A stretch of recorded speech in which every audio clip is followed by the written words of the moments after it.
and welcome back to part 2, where we are asking, did Stanley Kubrick fake the Apollo 11 moon landing? We've laid out all the claims in episode 1, so now it's time to examine the evidence. But first, let's find out a little bit more about Stanley himself.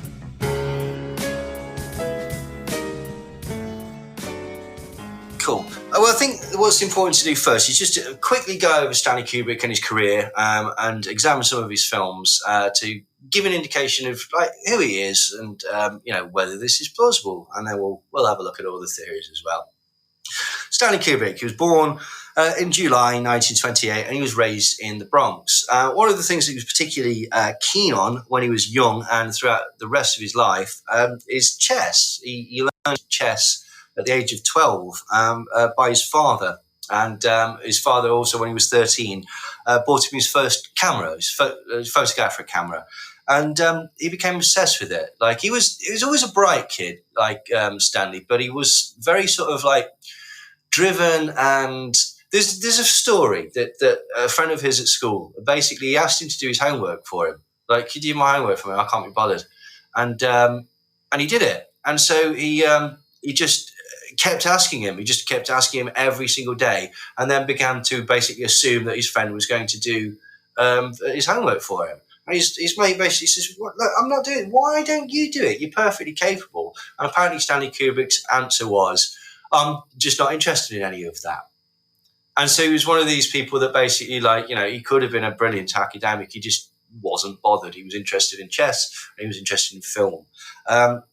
He particularly became obsessed with film later through Sergei Eisenstein. He did films like Battleship Potemkin. One of the sort of famous things that Eisenstein did was, I forget who really created it or popularized it, but the idea of a montage, throwing different images together, not necessarily in a linear fashion or taking sort of time out of the equation. The best example of a montage, they're common now. When Rocky's training, or usually when someone's getting ready to kill a lot of people and going through some sort of training, they'll do a montage and it'll be to some sort of squealing rock guitar. There wasn't that in the Eisenstein films, to be fair, that the squealing guitar does come later, but it was very, very influential. And Eisenstein is one of these, if you're a film buff or you've done film study, you sort of have to watch it. So, and people should watch Battleship Potemkin because it's brilliant. There's a scene where basically this boat fires on the Odessa steps and a pram rolls down the hill. If anyone's ever seen, rolls down the steps. If anyone's ever seen The Untouchables, the scene with the baby carriage going down that Elliot Ness stops is based directly on Battleship Potemkin and that particular thing. Yeah, you can watch that. It's the full film is on YouTube, or it certainly was recently. Celine and I did a little podcast about it going back a couple of years, so you can actually watch the full film. Yeah. Oh, fantastic! What did you think of it? Yeah, I mean, I really enjoyed it because we talked about it afterwards and sort of unpacked it. Obviously, Celine is a media student, so it was her that sort of wanted to talk about that. But yeah, it's really interesting to see so many of this is what I love to, when you watch old films, you see so many of the things that become tropes, sort of done for the first time. And you think, well, wow, that's where it all started. It's amazing. Exactly. And as I say, it was a massive influence on Kubrick as well. Now, what he was doing when he was younger, he was actually a photographer for Look magazine starting in 1946. And to sort of supplement his income, he would play chess for money in Washington Square Park. Washington Square Park is in New York. If anyone's ever seen the film Kids, that's the bit where they all go skateboarding and beat up that guy. It's in New York. He married his first wife, Toba Metz, in 1948, and they were actually high school sweethearts. But unfortunately, it didn't last terribly long, and they divorced in 1951. After which he met Ruth Sobotka in 1952, married in 1955, and they unfortunately divorced in 1957. Apparently, Stanley is not the easiest person to live with. It depends on who you hear, right? Because some people say that actually he's really lovely, dead gregarious, but just completely driven by work, and so in that sense rather self-obsessed, but certainly not necessarily a cruel man, although as we'll find out later he certainly had the capacity to be cruel to people. Now, he met film producer James Harris. James, whilst he was playing chess in Washington Square Park, and James Harris basically said of Stanley Kubrick, this is the most intelligent person he'd ever met. And he just was sort of really, really drawn to him. And they decided to go into business and form a production company. And this allowed for the making of his first full-length feature film, which is called The Killing. And it was released in 1956. I've not actually seen The Killing. I really want to. It's about a bank robbery that goes wrong. And it's actually a massive influence on Quentin Tarantino. And obviously Quentin Tarantino's first film was about a bank robbery. Actually, I don't think it's a bank, but it's a robbery that goes wrong, essentially. And it's told in a non-linear form with the use of sort of various sort of flashbacky type things before the reveal comes at the end. Apparently it's supposed to be very, very good. It's one of the few Kubrick films that I haven't actually seen. Later, he made Paths of Glory. This was made with Kirk Douglas. This is a fantastic film. It's an anti-war film about French soldiers in trench warfare in the First World War. And due to the impossibility of a mission where basically a battalion refuses to get out of the trenches because they know they'll be instantly killed. And so as punishment for cowardice, several of them are selected to be executed. And it's about the stupidity of war and about how decisions are made by people who don't have the first idea about what's happening and how people are used as pawns, and a little bit about class. It's fantastic. I would recommend anybody watches it. After that, Kirk Douglas asked Stanley Kubrick to direct Spartacus. Now, Spartacus, so a lot of people don't realise that, because Spartacus is one of those films that you used to like, oh God, it's on, my nan's watching it and it's Christmas. Like, I think everybody's seen it, but nobody's watched it, if you know what I mean. Like, and yeah, Kubrick directed that. It was, at the time, the most expensive film ever made. It cost $12 million, which is the equivalent of $112 million in today's money. Now, Spartacus was actually a bit groundbreaking because it had in it an overtly homoerotic conversation between Antonius, who's played by Tony Curtis, and General Crassus, who's played by Laurence Olivier. And it's about eating snails and oysters. And essentially, oysters is supposed to represent females and snails are supposed to represent males. And they have a conversation where they talk about the morality of eating snails or oysters. Essentially, they're flirting with one another. And this was at a time where homosexuality was still, if not illegal, absolutely frowned upon in America. So this was very, very bold and, for want of a better word, woke of Stanley Kubrick. It was an incredibly progressive attitude to have at the time, and more power to him. Laurence Olivier, funny story about Laurence Olivier. He was on the set of The Marathon Man, which was it's got connections to the Shining because it was one of the first films to use Steadicam. And Dustin Hoffman plays the titular Marathon Man in it. And in it, he's basically pursued by Nazis. And so to give the impression that he'd been up and in a state of complete disarray for several days, Dustin Hoffman decided that the best thing he could do was stay awake for several days and not wash. And apparently turned up on set in a complete and total like shambles, like just twitchy and irritated and angry. And Laurence Olivier says, "What are you doing?" And he says, "Well, I need to give the impression of staying awake and being a complete and total shambles. So I've induced it on myself. I've like literally stayed awake for 4 days."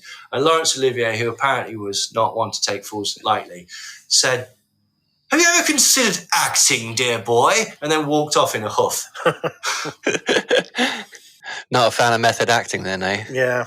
But I don't mind it. Like, but you know, it depends whether it works, really, doesn't it? Like, you know, so I mean, there's some great method actors. For example, Robert De Niro in Taxi Driver was mostly method, or Daniel Day-Lewis, always method, and never turned in a bad performance. Acting is performance art, and you can't tell people how to do art. On the other hand, I think it is fair to say that Jared Leto in Suicide Squad was shit. He was, but, and I do not like Jared Leto, but he was absolutely amazing in the Dallas Buyers Club. Yes, yeah, he was excellent in that. Do you know when the pandemic hit, he'd sodded off into the desert, and he'd done the Hollywood thing. He disappeared into the desert and turned off all his devices so that he was completely uncontactable. And by the time he came back, the country was in lockdown. And he didn't know anything about it. Fabulous. What are you going to do? His next film was Lolita, which came out in 1962. Now, in 1961, he'd already moved to London because he hated the Hollywood system and he thought that London's film industry was superior to New York. Now, Lolita, it's a black comedy, actually. I haven't seen all of it. I've seen half of it. I'd always been a bit scared, if I'm honest, to Google for it. But anywho, interesting. The story is about a grown man that has a relationship with a teenage girl, and it's not. He's depicted as a sod in it. It's not like saying "way" or anything like that. It's it's not like a '60s pop song. It's quite. It says it's a bad thing. Anyway, interestingly, during the making of this film, the Sue Lyons was the teenager who played the part. She was excellent in it. She was 14 when the film was being made, and you remember the film producer James Harris, who formed a production company with Stanley Kubrick. Well, age 31 at the time, he started an affair with Sue Lyons, and this continued to the point where they even went to the premiere together, the premiere of the film. And it was well known that he was in his 30s and she was a young teen, and it was just one of these things that it was kind of frowned upon, but at the same time, it wasn't. And he doesn't look. He's not a young-looking 30. Like it's. It is very, very apparent that there's an age difference there, basically. I believe they fell out, actually, after that, him and James Harris. But a bit of a plus point, Sue Lyons, in her later career, appeared in the B movie, The Horror Alligator, where the giant alligator comes out of the sewers. So, something. I love that film. I think it's brilliant. And people should watch it. So, 1964, he made Dr. Strangelove, and this is where basically, he started to get his reputation for doing loads and loads of takes with people. But interestingly, both of the main actors in it, George C. Scott and Peter Sellers. Peter Sellers was essentially allowed to do one take, which was unheard of with Kubrick. But he knew that basically Peter Sellers, you got a good take or you didn't get a good take. He was an improvisational comic, and if you've got lightning in a bottle, don't mess with it, essentially. George C. Scott was the opposite. He was a classically trained actor, and he wanted to do it straight and tone it down, whereas Kubrick wanted him to be really flamboyant and sort of comedic in his sort of take on the role. George C. Scott didn't want to do this, so they came to a compromise. Kubrick said, "All right, let's do a silly take as a rehearsal, and if it works, we'll do it. If you don't like it, we'll just scrap it and you do it how you want to do it." And they did that throughout the film. And when George C. Scott came to the premiere and watched it, he was horrified to see that all his rehearsal takes, where he was acting silly, were the ones that were actually used in the final film. And Kubrick had tricked him, basically. So now we get on to 1968, or no, starting in 1964. Up until now, I haven't actually seen any of those Stanley Kubrick films. Have you not? No, I haven't seen any of those. Paths of Glory and Lolita are both available on archive.org because they've now come into public domain. So you can watch both of those there. They're really good. I've not seen The Killing, but I do actually want to get hold of it.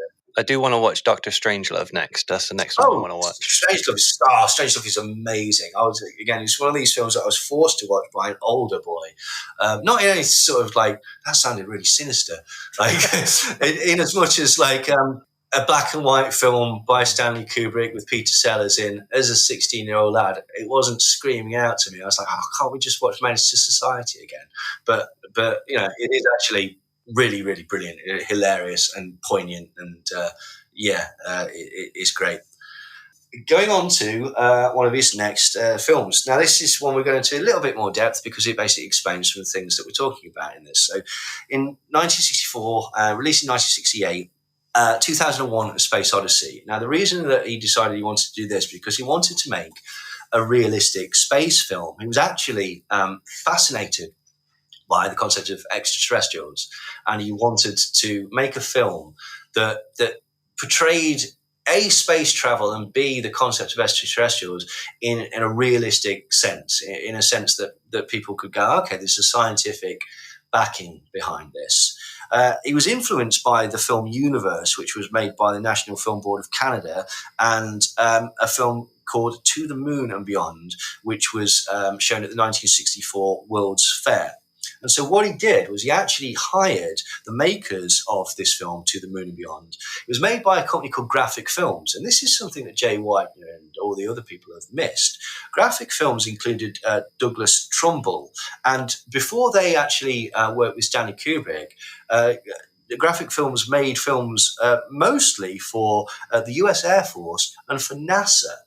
So there is actually a further connection to NASA within 2001 that Jay Widener and various other people have actually missed. They just don't talk about this at all. He also collaborated with Arthur C. Clarke, who at the time was living in Ceylon, Sri Lanka. Why Arthur C. Clarke was in Sri Lanka is a bit of a touchy subject. I don't know. We might touch on it in a bit. Essentially, there's a suggestion that he might have enjoyed boys on the younger side and perhaps had to escape to Sri Lanka in disgrace. But that's never been proven, so it is nothing more than scandalous gossip at best. Anywho, Kubrick described him as a nut living in a tree. And they actually arranged to meet in 1964. And this was one of the few times that Kubrick went back to New York. I believe he took the ferry because he hated flying. He was terrified of flying. Interestingly, when Arthur C. Clarke and Kubrick were stood at his penthouse in New York chatting about making the film 2001, they saw a UFO together. They actually genuinely saw a UFO together. Now, it wasn't an alien spacecraft. It turned out to be the Echo 1 satellite, which was a 100-foot balloon it was one of the sort of earlier types of satellite, I assume. But they basically thought that this was like a good omen, and they decided to make a film, and it was loosely based on Clarke's stories, The Sentinel and Encounter in the Dawn. Now, when they first sort of were making the film, the original title was going to be Journey Beyond the Stars, which is, let's face it, a shit title.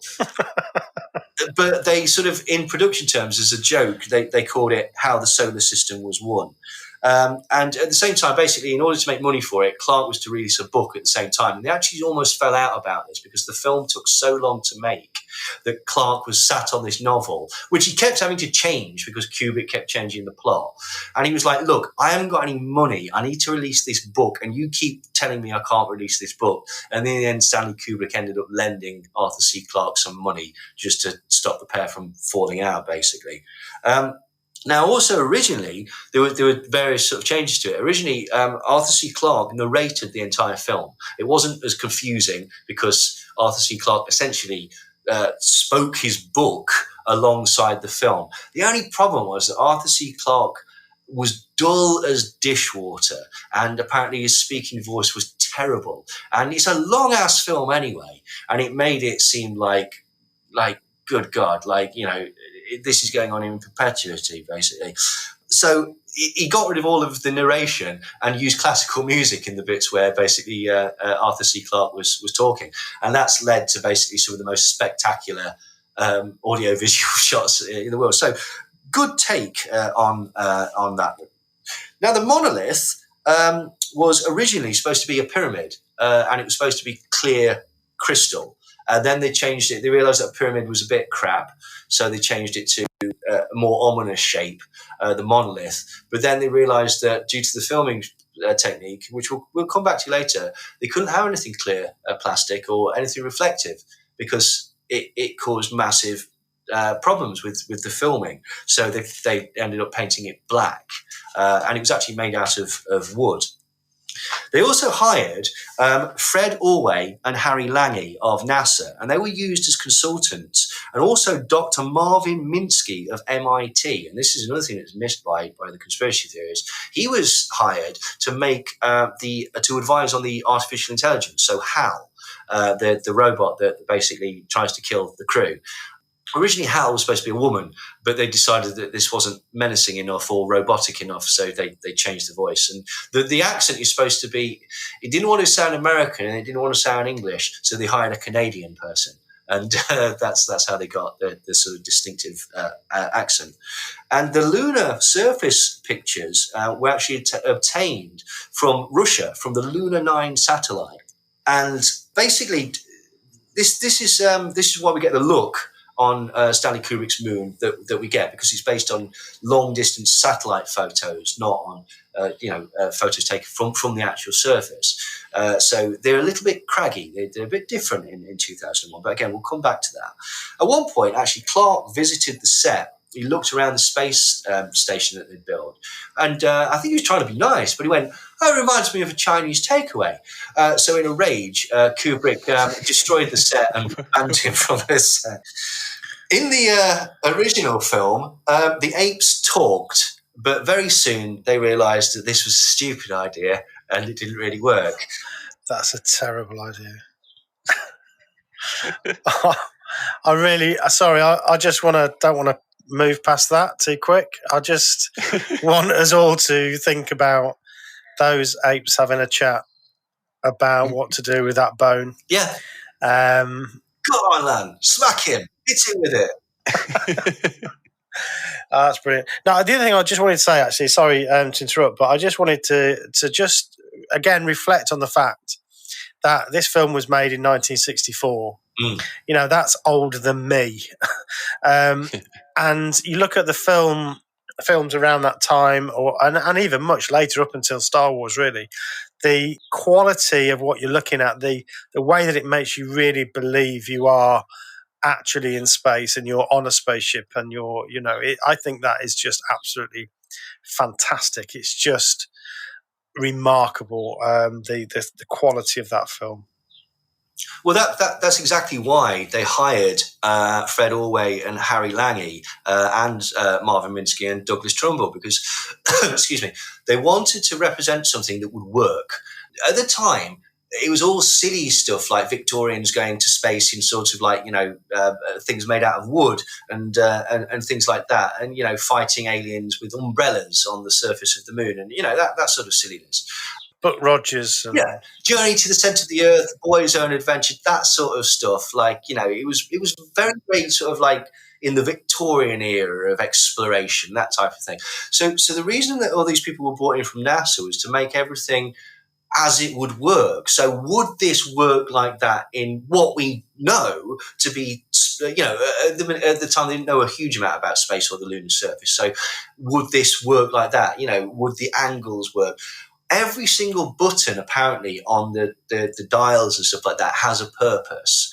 They didn't put anything in just for flash or for show. They wanted it to have a representative use in the imagined universe, but that would also basically track back to reality. They take the mickey out of this in a couple of times, like, for example, with the huge instructions for the anti-gravity toilet, because but one of the things that was interesting was they built entire sets. Kubrick didn't tell the set makers where he was going to put the cameras, so they had to make the entire sets because he didn't know where he was going to be. And so there's loads and loads of highly detailed bits that nobody's ever seen because they just wanted to complete it. And also, basically, Kubrick felt that made the environment more conducive for the actors to give a good performance, because they could feel that they're sort of, entrenched in it and actually on a space station rather than in a quite drafty soundstage in London. So yeah, that's why they did it. And the counter to this was that basically NASA, who, let's not forget, were trying to get a moon landing together, they got publicity in a way that they wouldn't get before. And so it was a quid pro quo thing. Kubrick got the expertise And in exchange for that, NASA put out films like Behind the Stars and stuff like that showed the behind-the-scenes making of 2001 and highlighted essentially is a public relations exercise. It's like saying NASA's kind of cool, blah, blah, blah, blah, blah. It's like what the National Lottery did, to describe their evil intent. It's they'll occasionally like build a swimming pool or something like that, crumbs from the tablecloth. But yeah, so that was why there was the NASA involvement. But actually, there was a far greater NASA involvement than he says. Now, one of the interesting things is that Dan Richter, who was one of the main apes in it, he played Moonwatcher. He was actually addicted to heroin during the making of the film. That's a lesser-known factoid. Yeah, later he became friends with John Lennon and Yoko Ono, and at times used to sell them heroin. So it's the circles people move in. There's a bit in the film with a leopard, and the leopard attacks one of the apes and kills him. When this was actually filmed, the person that he attacks is his trainer. But for whatever reason, he didn't go for the trainer. He jumped straight past the trainer and went after Dan Richter. And there was a bit of a sort of kerfuffle as they ended up having to get him to safety, and he narrowly avoided getting mauled to death by a leopard. Wow. Kubrick was all right. Kubrick had built a leopard. He's not stupid. He'd built a leopard-proof cage, and he'd sat inside that cage and refused to have the leopard brought on set until he and the camera were safely inside the cage. But unfortunately, yeah. Just like that guy said, playing chess with him, he was the smartest person he ever met. Yeah, absolutely. Interesting. He used to play the computer because they got a chess computer to be the chess computer, but it wasn't a particularly high quality one.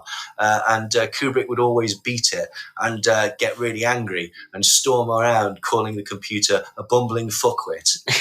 So, Here's a pub quiz question. What is the British TV comedy connection to 2001: A Space Odyssey? And there's two. Rising Damp, Leonard Rossiter. Oh, very good. Rising Damp and what, sorry? Well, Leonard Rossiter is the actor who was in Rising Damp and the Fall and Rise of Reginald Perrin, which was my favourite comedy growing up, mainly because of the chairs that made a fart noise. And as a young child, there is nothing funnier than fart noises. So, yeah, absolutely, yeah. That's it. That's where the big money is. Dick and fart jokes. I know that I'm going to be friends with somebody when he plays a Russian character, Leonard Rossiter, and he's kind of drilling, I forget his name, the main guy about why there was these problems with not being allowed to rescue these people and so on because of this story that they put about. And at the end of that conversation, it's a bit of an awkward conversation because he keeps saying, "Well, I'm afraid I'm not at liberty to say, and I can't really say." And at the end there, when he walks away, they say something in Russian. That's the first thing you have to do, isn't it? Look up on Google, what is it that he said? So if you've done that, then you're a friend for life. I'm afraid I missed that. Well, go on. Are you going to reveal it, Tiz? Yeah, well, I can't remember. I think it's something like it was a bit embarrassing or I feel sorry for him. Something like that is basically what they say in Russian. But one of your listeners, I'm sure, will put me right if I've got that wrong. But yeah, you have to know what he says at that point.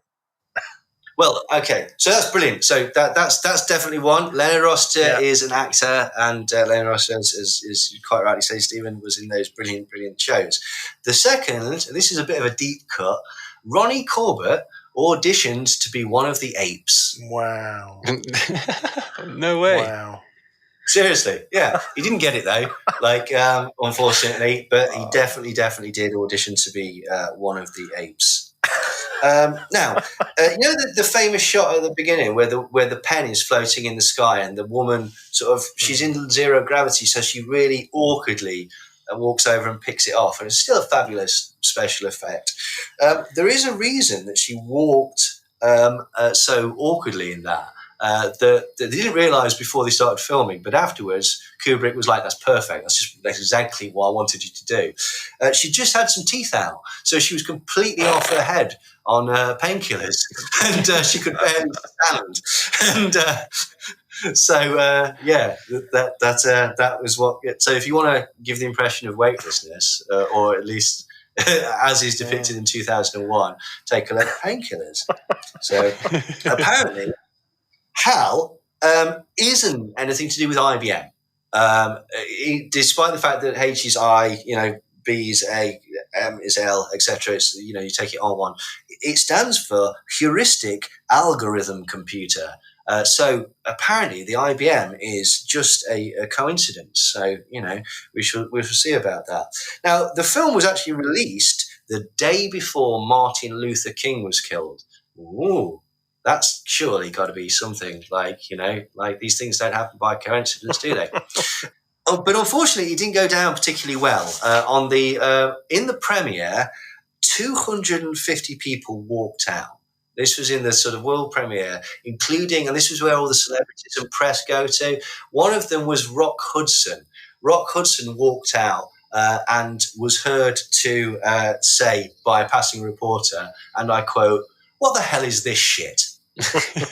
So, not a great review. And basically, it did really badly until such time that essentially, hippies started going to it.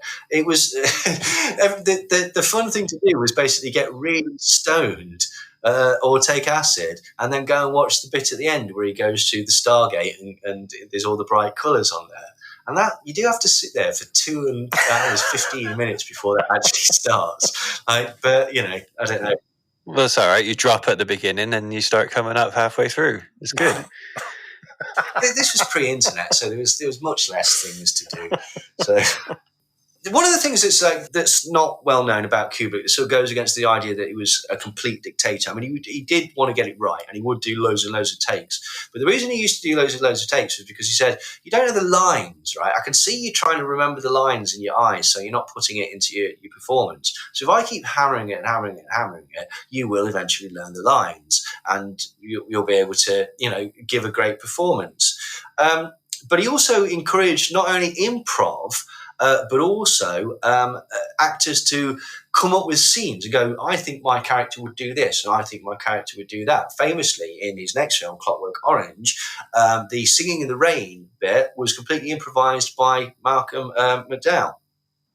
Anywho, in that film, basically, there's a nod to 2001 because when they go into the record shop, the soundtrack to 2001 vinyl is actually on sale at the desk. So there's a little bit of an Easter egg. Now, the only reason that he used a snake is because it's not in the book Clockwork Orange by Anthony Burgess, was simply and purely because he found out that Malcolm McDowell was terrified of snakes. And so he thought it would be funny to make him have to hold a snake all day. But that wasn't actually the worst thing that happened to Malcolm on the set. He was very nearly blinded. He had his cornea scratched in the very famous scene with the Ludovico technique. His eyelids are held open, only to have drops occasionally put in there to stop him going blind. They accidentally scratched his eyes doing that. In 1975, he made Barry Lyndon, and this is where he used those Zeiss lenses. So this is, again, another true connection to NASA. There were 10 of these lenses made. One was kept by Harry Zeiss. 6 were used by NASA. 3 were bought by Kubrick and were used on Barry Lyndon. And this is, again, absolutely true.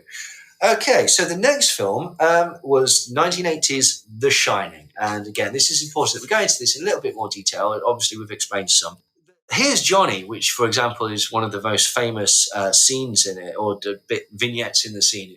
That was, again, actually improvised. And most people in the UK didn't actually get that because it's a reference to Johnny Carson, who's a talk show host.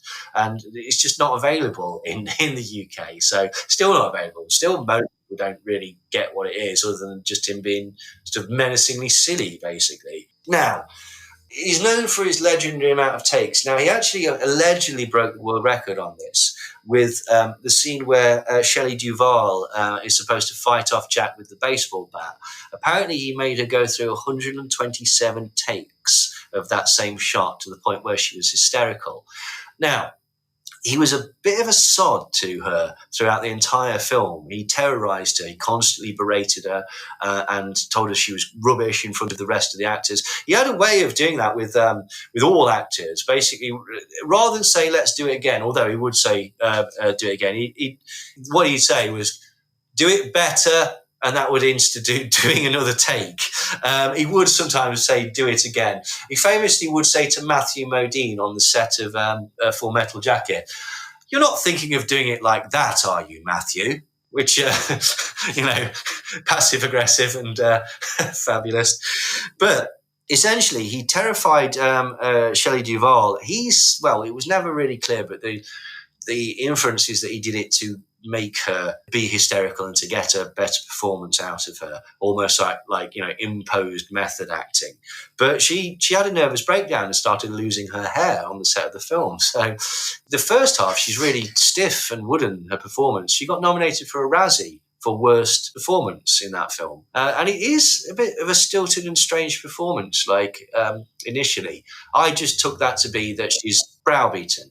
Yeah, I find that, though, with a lot of Stanley's movies, there's a lot of overacting. Like, he seems to push them to, over-dramatize some of the things that they're going through. It's kind of like a hyper-realism, isn't it? Like the bit where Animal Mother and Joker are talking in Full Metal Jacket. They speak to each other in a really sort of weird, hyper-realistic way. Eyes wide shut, it's all the way through it. Yeah, when Nicole Kidman is dancing with that guy, she's she's fallen over or something, and it just seems very, very over the top. It seems he pushes everyone to do something extreme. I think he's trying to just capture an extreme moment, a real emotion or something. I don't know. No, I think you're absolutely right. I think the one that is the opposite is 2001. Particularly with the astronauts, they actually are almost robotic in their responses to each other. They talk to each other like robots, and actually the AI is the most human character in the film, you could actually say, certainly within that phase when they're on the spaceship, which I think is quite interesting. So I think he's like everything he does, he's trying to do something with it. So the performances are part of the story he's telling. They're not just delivering lines, they are part of the weaving of the story. Very much so, yeah. But to that end, the bar scene, for example, was 36 takes. When Danny and O'Halloran talk, that was over 100 takes. The ball rolling to Danny, the thing that apparently is the Apollo moon landing liftoff. That was 50 takes before he actually felt that it looked correct. And it was one of the first films, not the first film, but one of the first films to use Steadicam. Rocky and The Marathon Man had actually previously used Steadicam. That's how they get those fabulous sweeping shots of going around following the tricycle, essentially. And the interior was based on the Ahwahnee Hotel, which is in Yosemite, but the exterior is the Timberline Lodge, which is in Portland, Oregon. But it wasn't actually filmed in either of those hotels. The exteriors were, but it was filmed at a soundstage in London, including the maze and the bit of the back of the hotel where she gets out of the window. Now, Stephen King hated the film. Absolutely hated the film. He just didn't like it at all. And there is a suggestion that Stanley Kubrick, Jay Wyden actually brings this up. Originally, the car that the family drive to the hotel in is a red Beetle. And for some reason, Kubrick changes it to a yellow Beetle.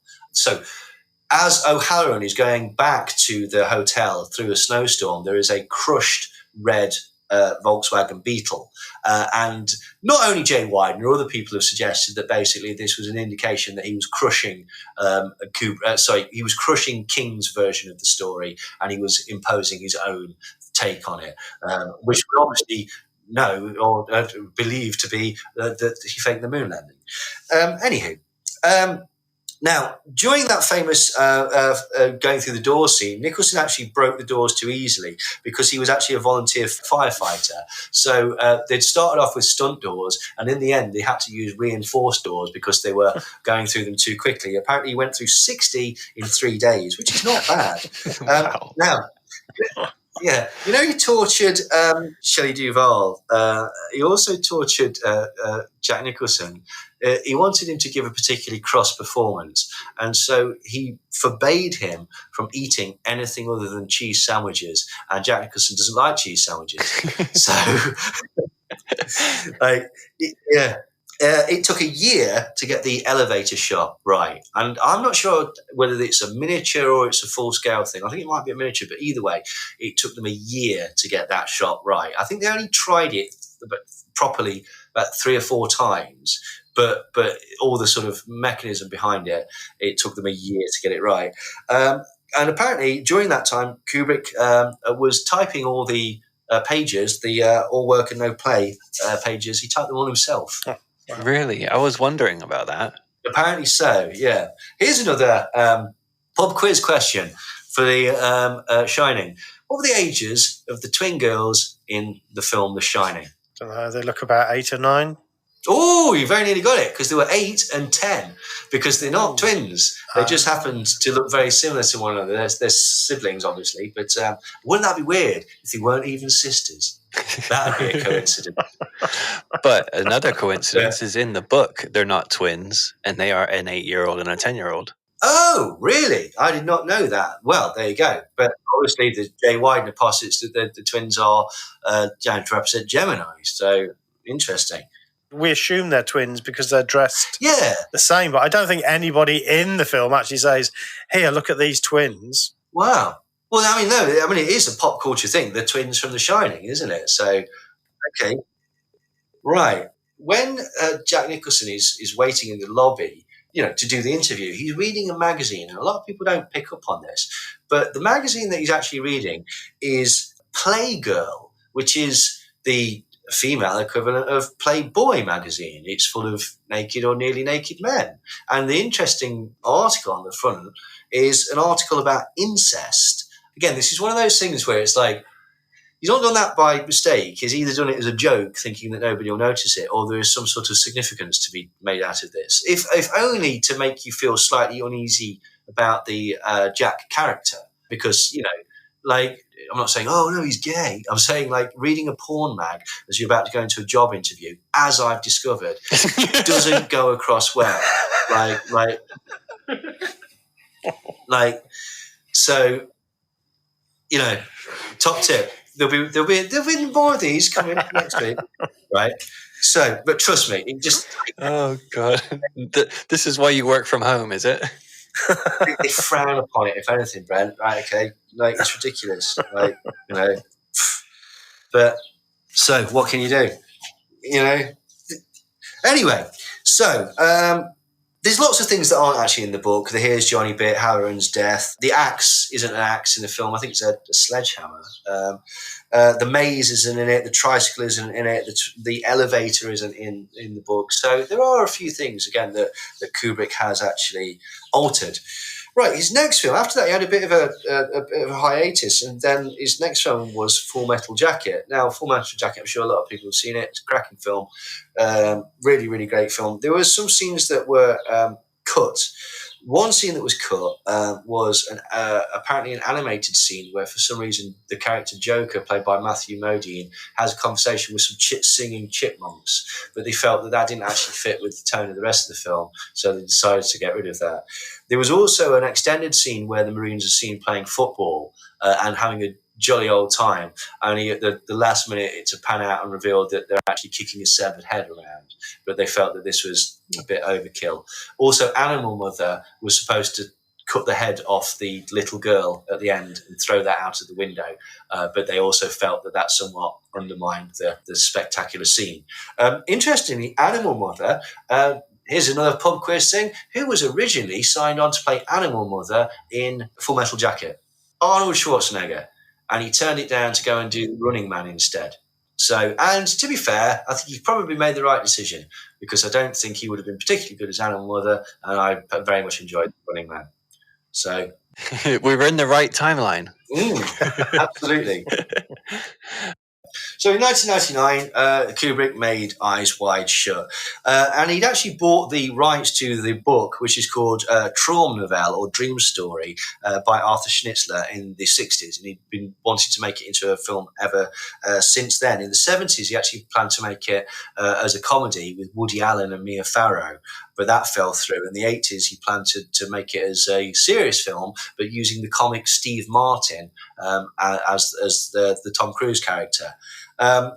In the end, basically, it got filmed in the 90s. It started in 1996, but went over 400 days of filming. And at one point, it holds the Guinness World Record for the longest continuous film shoot at something like 46 weeks or something crazy like that. Basically, like Tom Cruise and Nicole Kidman had to move to London to do it, and the stress of it gave Tom Cruise an ulcer, which he hid from Stanley Kubrick. Oh, talking of hiding from Stanley Kubrick, one thing that I forgot about The Shining, during the making of it, Jack Nicholson feigned a back injury. He says, I've really, really pulled my back. I can't film for at least the next couple of days. And Stanley was like, all right, fine, that's fair enough. I'll give you a couple of days off to recuperate. Only to be infuriated when he flicked on the television to see the Wimbledon Tennis Championships playing, and Jack Nicholson sat there in the crowd. So... Hey, to be fair, all he had to do was sit down. Well, yes. You know, it might have not hindered. I wasn't doing any work, Stanley. I was just sat there. It wasn't a ball boy. Right. Okay. Anyway, he was going to make a film called The Aryan Papers, which was very similar to Schindler's List, essentially. And so he when Schindler's List was coming out, decided to drop that idea and finally sort of focus on Eyes Wide Shut. Now, Tom Cruise, as we said, like he's known for doing loads and loads of takes and stuff like that. There's a scene where Tom Cruise walks through a door. There's no dialogue in it. And Kubrick wasn't entirely sure what he wanted out of this scene, but he knew what he didn't want. And in order to get what he wanted, he made Tom Cruise do the scene 95 times, walking through a door, which is crazy. Mission Impossible was delayed by the filming, by the filming of the whole thing, not just by the filming of the door. Yeah, sorry, this bloody door. Like, sorry, John Woo. Like, could you film some stuff with doves whilst you're waiting? Yes, why not? Now, here's another thing that's missed, or I've not seen it. Maybe I've missed the missing. But the orgy, or at least the exterior to where the orgy takes place in Eyes Wide Shut, was filmed at Mentmore Towers, which was built and owned by Baron Meyer de Rothschild. Ooh, and as we know, there are no coincidences. So, to be fair, that is often used in films. It was in Batman Begins as Wayne Manor. In The Dark Knight Rises, it's actually Woollerton Hall, which is just down the road from me. But also, this Mentmore Towers was used as the place where they have the fight at the end in Ali G in the House. So, you know, it's auspicious. I missed that one somehow. No, we leave no stone unturned. Like that's you can at least say that about us. Now, in order to actually research the ritual scene in Eyes Wide Shut, Kubrick used a book called Cult and Occult, and I actually happen to have a copy of this, and so I had a go through it, and it's a bit vague. The only things that I could find is it makes references to sex magic, which is obviously what is depicted supposedly in Eyes Wide Shut. And so it seems to say that the cult that's depicted is either a cult called the cult of Ariana, or it might be influenced by the OTO, the Audio Tempo Orientis, which Aleister Crowley was connected to, and various other people. But essentially, you know, this is a magical, or this is a secret society, and in the later stages, they get into sex magic. And that would have definitely sold it to me.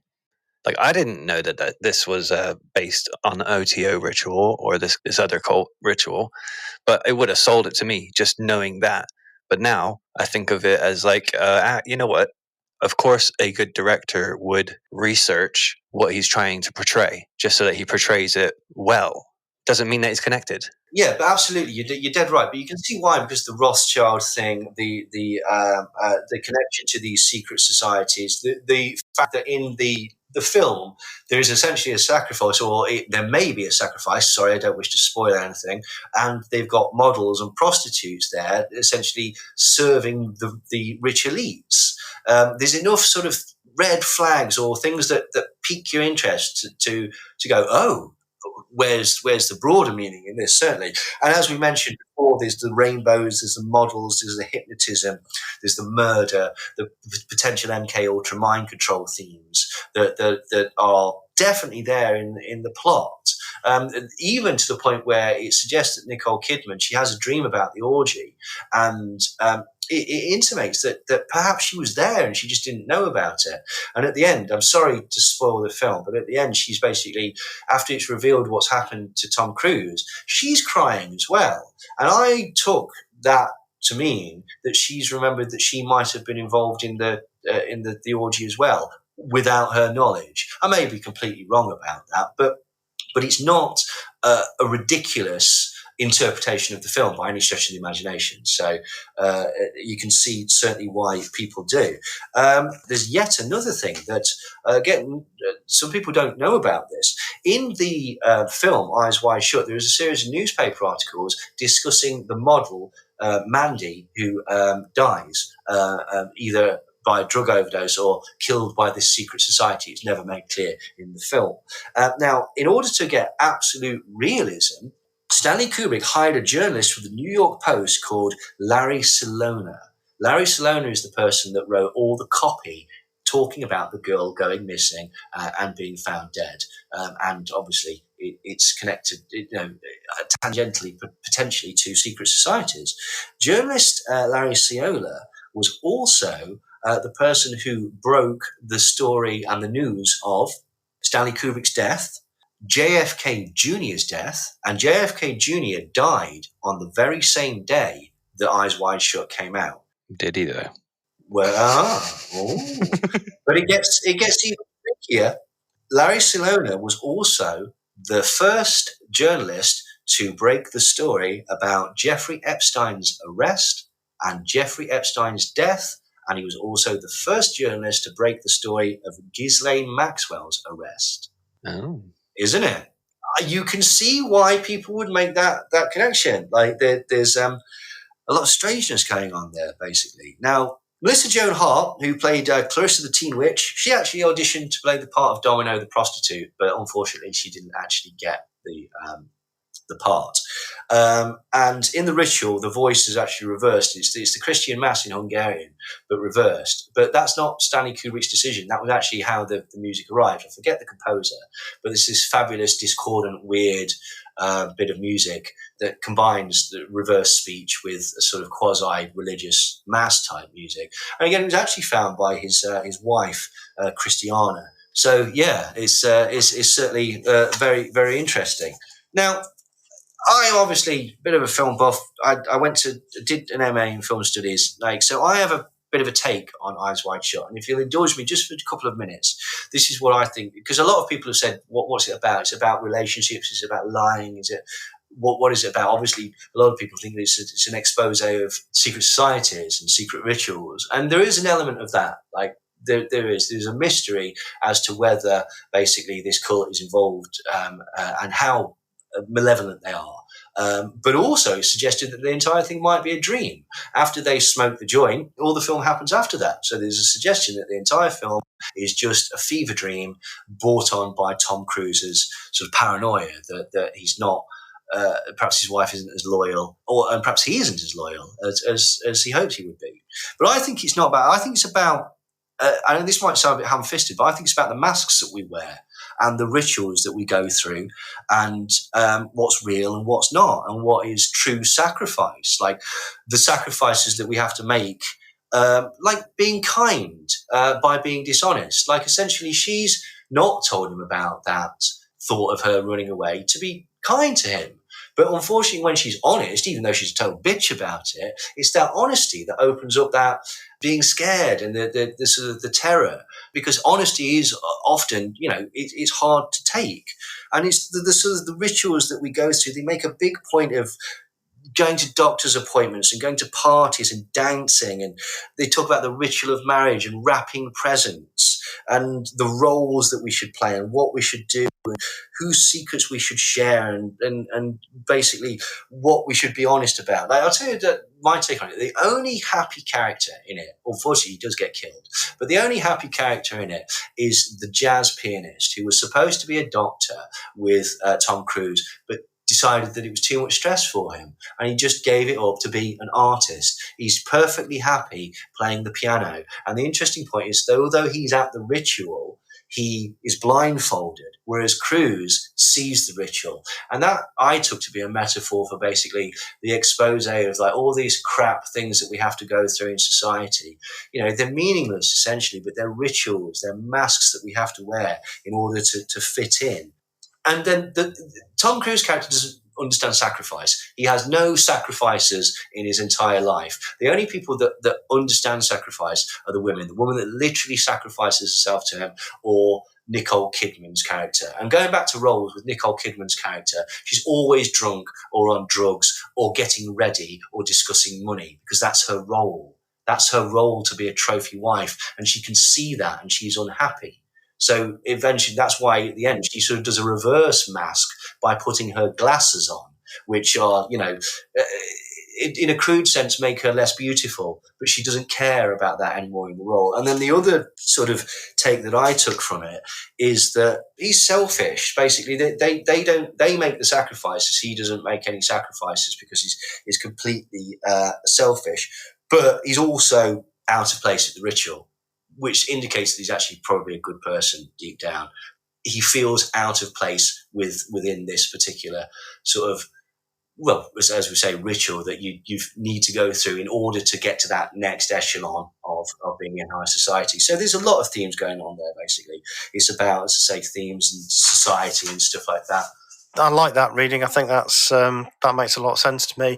I think the other thing that I felt, because I did read the book quite some time ago now as well, and there's a feeling of sort of, I think masks is definitely an important metaphor there around putting on civilization, if you like. I mean, part of the whole thing with these orgies and so on is this letting slip the civilized, well-behaved veneer of civilization, of doing the right and proper thing, and there's a desire in there to not do the right thing anymore. I want to sleep with somebody else. I want to allow myself to do something that is wrong, and these rituals, these orgies kind of allow for people to live these fantasies or to do something that would normally be, I mean, that's the whole point of the masks, really. It's to allow you to do something that you wouldn't normally be able to do.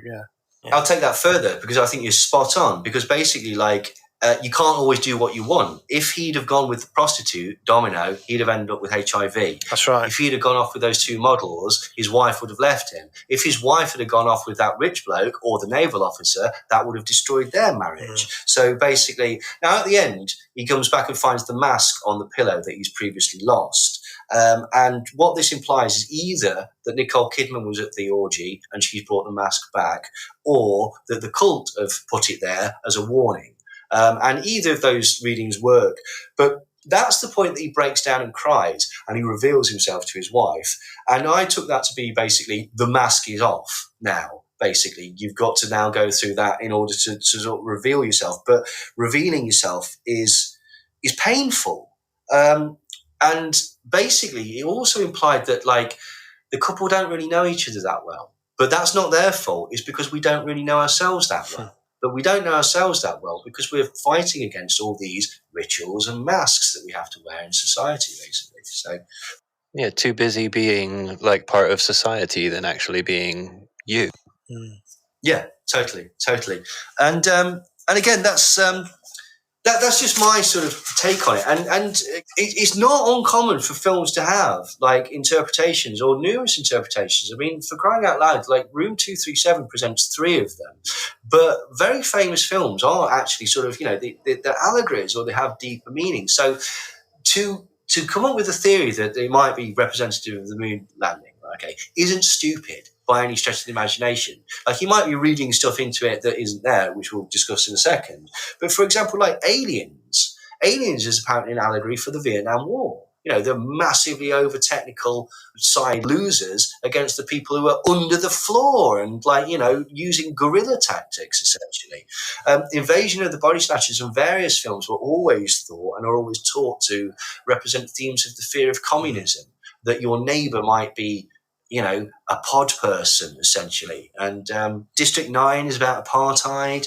Groundhog Day, if you can believe this, is about finding enlightenment through the Buddhist treatise of doing good things to other people, and that's how eventually you'll find happiness. But on the surface, it's a very silly comedy. Godzilla is the nuclear arms race, yeah. Precisely. So there's a far deeper meaning to a man in a lizard suit, essentially. X-Men is about gay rights. If people won't perhaps know that, but it is. Night of the Living Dead was about racism. Dawn of the Dead is about consumerism. Jurassic Park is actually about the fear of becoming a parent. And again, this is from Spielberg himself. Like, RoboCop is actually about America, their relationship with consumerism, violence, and Jesus Christ. There's a scene at the end of RoboCop where he literally walks on water. He dies and he's resurrected. That was the message that Paul Verhoeven was supposed to be getting out, that essentially RoboCop is a metaphor for Jesus. I would just say, though, that I one of the things that I always feel when I listen to various interpretations of films and any sort of art, really, is that I think these things have multiple meanings. So I think, yes, Jurassic Park may have been about the fear of being a parent, but it's also about dinosaurs. It's also about science going amok, which is a real trope in sci-fi. Be careful, don't play God, and all of that sort of thing. There's a message there about not allowing science to be exploited by marketeers and so on. So I think it can be about a lot of things, and that's where I think a lot of these conspiracists sort of, for me, make a mistake, is that they think it's got to be about this thing. Well, actually, it's about a lot of things. There's a lot of messages in there. Yeah, there's a lot of different layers, like when it comes to film anyway. Obviously, if we can take it back to just a painting, there's like whatever the representation is there, but there's also like a hidden meaning behind it, and then there's like meanings that we can all kind of relate to and see it one way or whatever. But then you come to film, it's not just the visual anymore. It's the visual, it's the script, it's the actors, it's the sound, it's the lighting, it's so many different moods being made. That can tell so many different stories, so many different messages that the creators want to convey. Absolutely. I think this is the thing. Like, I mean, going straight into Jay's thesis, right, is that it's all interpretive. There's no actual evidence. He doesn't even talk about, say, the connection. He talks about Fred Ordway, but he doesn't really sort of expand on that, which, as we say, there is actually more. He starts from the position that Stanley Kubrick faked the moon landings. We know that. Let's put that over here. Now let's look for evidence for it. And it's like, whoa. Where on earth have you got that Stanley Kubrick faked the moon landings? Now, I'll spoil this for you because I found out where he got it from, but we'll come on to that in a bit. But essentially, this is the problem. So when you're looking at a film from that lens, you're going to see the patterns that you look for. And the problem is that, I say, with a lot of the things, he's kind of wrong, basically. Like for example, when he starts talking about like they're all wearing red, white, and blue. Now, here's an interesting thing: he gets the Overlook Hotel right. Stanley Kubrick has basically implied that the Overlook Hotel is supposedly supposed to represent America, but people who are close to Stanley Kubrick have said that if there is a hidden meaning within the subtext of The Shining, it is the Native American genocide. It's basically there, and that's why the Overlook Hotel is representative of America, because essentially it is literally on top of a grave. So in essence, that is correct. Jay Wyden has got that right. But the rest of the stuff, I tend to think that he's sort of, he's reaching a bit. There's stuff about the eagle behind it and stuff like that. I mean, it could be representative of the Eagle Land, but as actually he himself says, the eagle is representative of America. You could even make the argument it's representative of Germany as well, but this is the kind of point, is that it's down to interpretation. Now, one of the first bits of evidence, he says, is about throwing the ball being thrown at the wall. He's playing ball with Apollo's arrows, if you remember. And basically this is him showing that he's playing ball with the thing. There's a problem. And this is where Jay's thesis completely sort of falls down straight away, because it wasn't Kubrick's idea to throw the ball. Jack Nicholson smuggled that onto set and improvised that part, which initially Kubrick didn't like. Do we know the timing of filming that scene? Did he take one of those balls from Wimbledon? Oh, now there's a real conspiracy. Wouldn't that be? Wow, yeah. But yeah. So that kind of sort of goes against the idea, because the whole thesis sort of rests on the fact that everything was meticulously planned. And that didn't come from Kubrick. Also, like with the best will in the world, mashing together Apollo, because Apollo is Greek or Roman, with Native American, like, with the deepest respect, fuck off. Like, come on. Like, yeah, well, I would say that a lot of that is kind of unnecessarily complex. So, the boy has an Apollo 11 jumper on, it's got a rocket on it. If you want to try and say that this is what this movie is about, for me, that's all you need to say. Why weave all of these really complex ideas into it as well? A lot of these ideas, they contradict each other, don't they? So you said about the 237 number.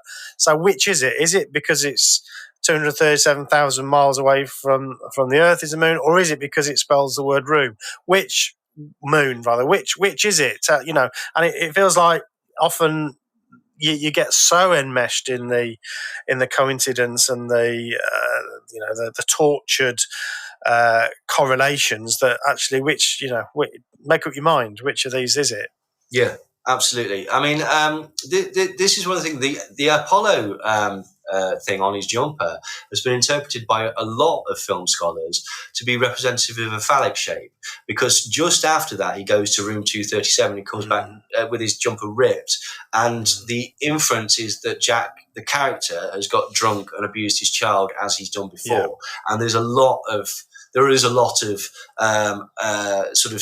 suggestion that is what is going on. I think it's a bit more I think it's more in the book. I may be wrong about that because I haven't actually read the book, but certainly this is the point. It can be interpreted in a number of ways.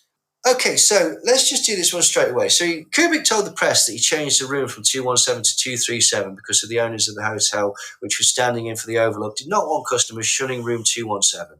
Therefore, he changed it to a number not in the hotel. So I called the Timberline Hotel in Oregon and I asked for a reservation for room 237. I was surprised when they said yes. I asked if it was a new part of the building, and they said that they were told that the hotel had always had a room 237. Room 237 has always been here. Right. Later on in the film, Room 237, he changes his story. If you call the Mount Hood Resort and ask for Room 217, you will find there is no such room. So that's just not true. The statement is not true. So what? Stanley was lying. It's not the reason he changed the room number from 217 to 237. The reason he changed it from 217 to 237 in the film is 237 represents the moon landing stage where it worked because of the 237,000 miles.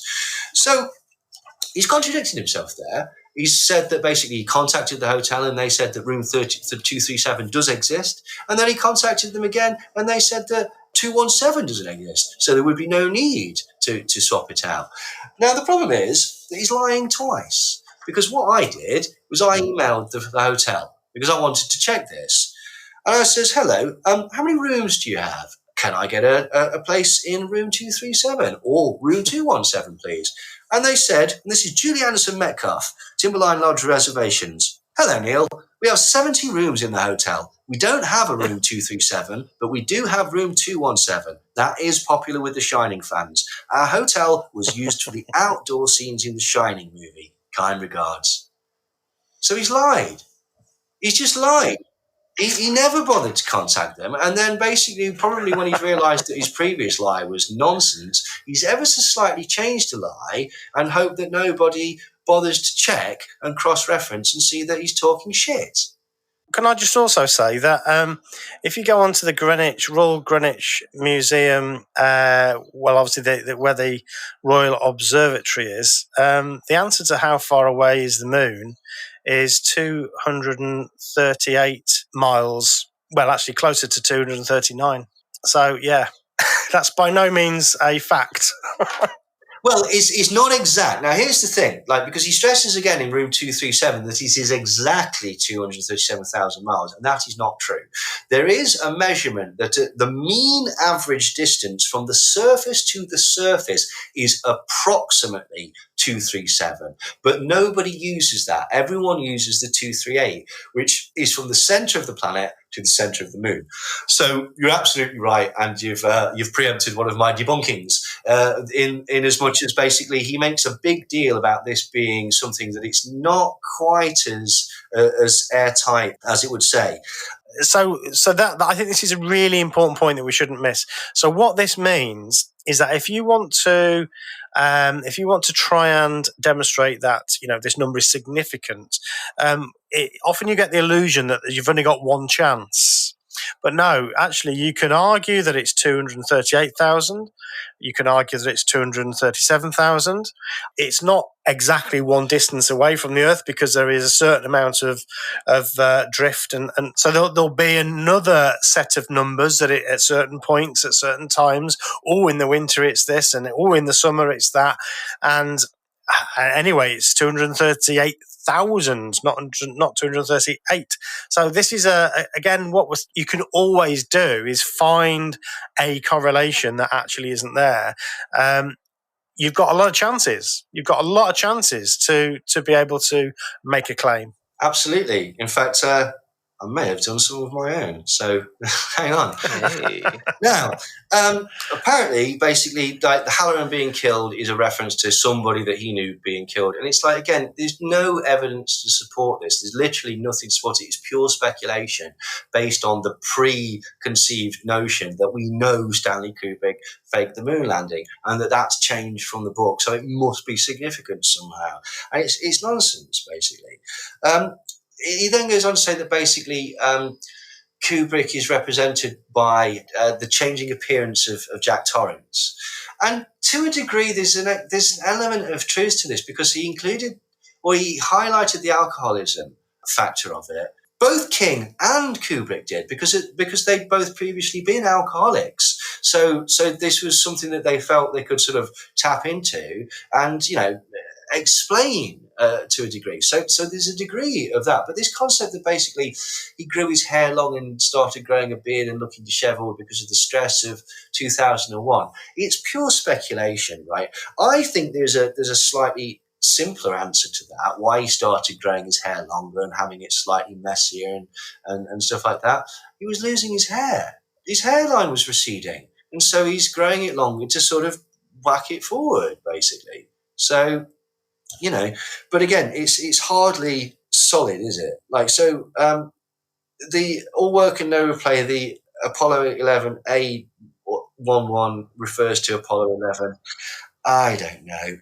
That's a stretch. Nonsense. And like you said about these things not working and stuff like that, if Wendy is supposed to represent his wife Christiana, why is Jack trying to kill her? She's the only one on his side if the metaphor is to carry through. So why is he trying to kill her? It just doesn't make any sense, to be quite honest. And then some of the things 6 crates of 7-Up represent the 7 Apollo missions, only 6 of which landed. Oh, give a rest. It's really, really silly. But here's the other thing, right? Okay. So The Shining tells the story of Kubrick faking the moon landing for the USA, but it really nearly cost him his marriage and his life. So basically he implies that he made The Shining to protect himself. This has always got on my nerves about these programs. It's like, oh, Paul McCartney couldn't tell anybody that he's been replaced because they'll kill him. No, wouldn't that really give the game away? You know, if Paul McCartney went on the television and said, you know what, I've not been Paul McCartney for years and years and years, they'll probably try and kill me for this, and then he died, wouldn't that really rather give the game away? Wouldn't it? Rather than Stanley Kubrick putting out a series of clues in The Shining, which is, nearly 20 years after the event, right, okay, in the hope that Gary from Real picks it up and learns about the Illuminati, right? Wouldn't the Illuminati and NASA, who, let's not forget, helped him with this supposed project, wouldn't they notice the secret hidden things? Like, wouldn't they notice that before the general public, bearing in mind that they have a reference to it? Yeah, they'd be the initiated, wouldn't they? Yes. So why not go on the television and say, yeah, I'm Stanley Kubrick. I filmed the moon landing. They're probably going to try and kill me now. So you need to protect me. Otherwise, you'll never find out the truth. Wouldn't that be more effective than knitting a jumper? So what are you doing, Edward Snowden? Yeah. I'm sure you'll come to this, Neil, but he does that if it's correct what they're saying about this. So he makes the film that is spilling the beans, but in a very closeted way. For why we don't really know. Then he eventually makes the film Eyes Wide Shut, which is again spilling the beans, but too much this time. He has to cut, however, 20 minutes out because otherwise they'll kill him. He cuts the 20 minutes out and they kill him. Yeah. So that doesn't make much sense. No. He should have kept it as it was. And like the other influence, if they're going to kill him because of this 20 minutes, wouldn't they also have to kill, I don't know, all the actors and the crew that filmed and acted in that 20 minutes? Because, they'd also know about it, wouldn't they? But hey-ho. Right, so anyway, going on to how Stanley Kubrick faked the Apollo moon landings, or how I learned to stop worrying and love the lies. And this is where he postulates the idea that, like, these things that they went to the moon, but they had to fake it because they didn't want to reveal the back-engineered alien tech. And it's like, you know what, I'm totally open to that as a theory. Like, but I'd like something other than Jay Widener's say-so on it, to be quite honest. Like, you know, and yes, I know there's going to be people listening going, well, there's loads of stuff on the internet. It's like, I know there is, right? Okay. I'm familiar with some of this stuff, right? But, like, come on. It's starting from a position that at the very least, most people will go, that's a bit far-fetched, isn't it? It's not got the most solid of grounding if you're going to base your entire theory on this, does it? Well, it's an explanation of a really unlikely thing. The explanation of that really unlikely thing is to tell a story about an even more unlikely thing. Yeah. You know, so actually the moon landings was all done in a studio somewhere in wherever. And we know that because aliens and flying saucers. You know, I mean, we need some evidence for that, and I know that his book is obviously trying to give us some, but the evidence is, as you said, it's all interpretive. There's no real hard evidence for any of this stuff that I can see. Yeah, it's the same, exactly the same with all this, like, the Cold War is represented by the snow and bears and stuff like that. It's like, yeah, maybe. But again, it's pure speculation. And then he speculates again that they saw the accuracy of the B-52 bomber in Dr. Strangelove, and that was what led them to want him to be the director. And again, there is a fundamental problem with Jay's thesis if that is the basis of his idea, because Kubrick wasn't involved in the making of that B-52. He basically let his crew do it, and when he first saw it, he had a complete fit because it was so incredibly accurate that he was convinced that they were going to get into trouble. He thought they must have got hold of some sort of classified documents or something, and that they were going to get into a serious amount of trouble with it. So it wasn't even Kubrick that actually he demanded the accuracy, don't get me wrong, but it wasn't him that actually researched it. So wouldn't it be better finding the effects team and getting them to fake the moon landing rather than Kubrick? Because essentially what Kubrick's good at is framing shots, not the effects bit of it. Even in 2001, it wasn't him that was doing the effects. That's why he got Graphic Films and Douglas Trumbull. That's why he got the people from NASA in, like Harry Lang and Fred Ordway, and the chap from MIT, because he didn't know what he was doing, or he didn't. He wanted. He deferred to experts because he's smart enough to realise what he doesn't know. No one person makes the entire film, do they? Exactly. This is the point. Now, the next thing, which Weiner doesn't include in any other of his talks about Kubrick, but this is very, very telling. If you remember, he speculates that Kubrick was blackmailed as his brother Raoul Kubrick was at the time the head of the USA Communist Party. There are two main flaws with this particular theory. One, Gus Hall was the head of the United States of America Communist Party from 1959 to 2000. And second, and perhaps most damningly of all, Raoul Kubrick doesn't, hasn't, and will never exist.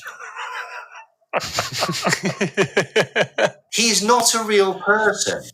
He doesn't have a younger brother called Raoul Kubrick, and this fictional brother was never in the Communist Party, certainly not the leader of the Communist Party. Where did he get that snippet from? Well, dear reader, I shall tell you shortly, but you're going to have to stick with this.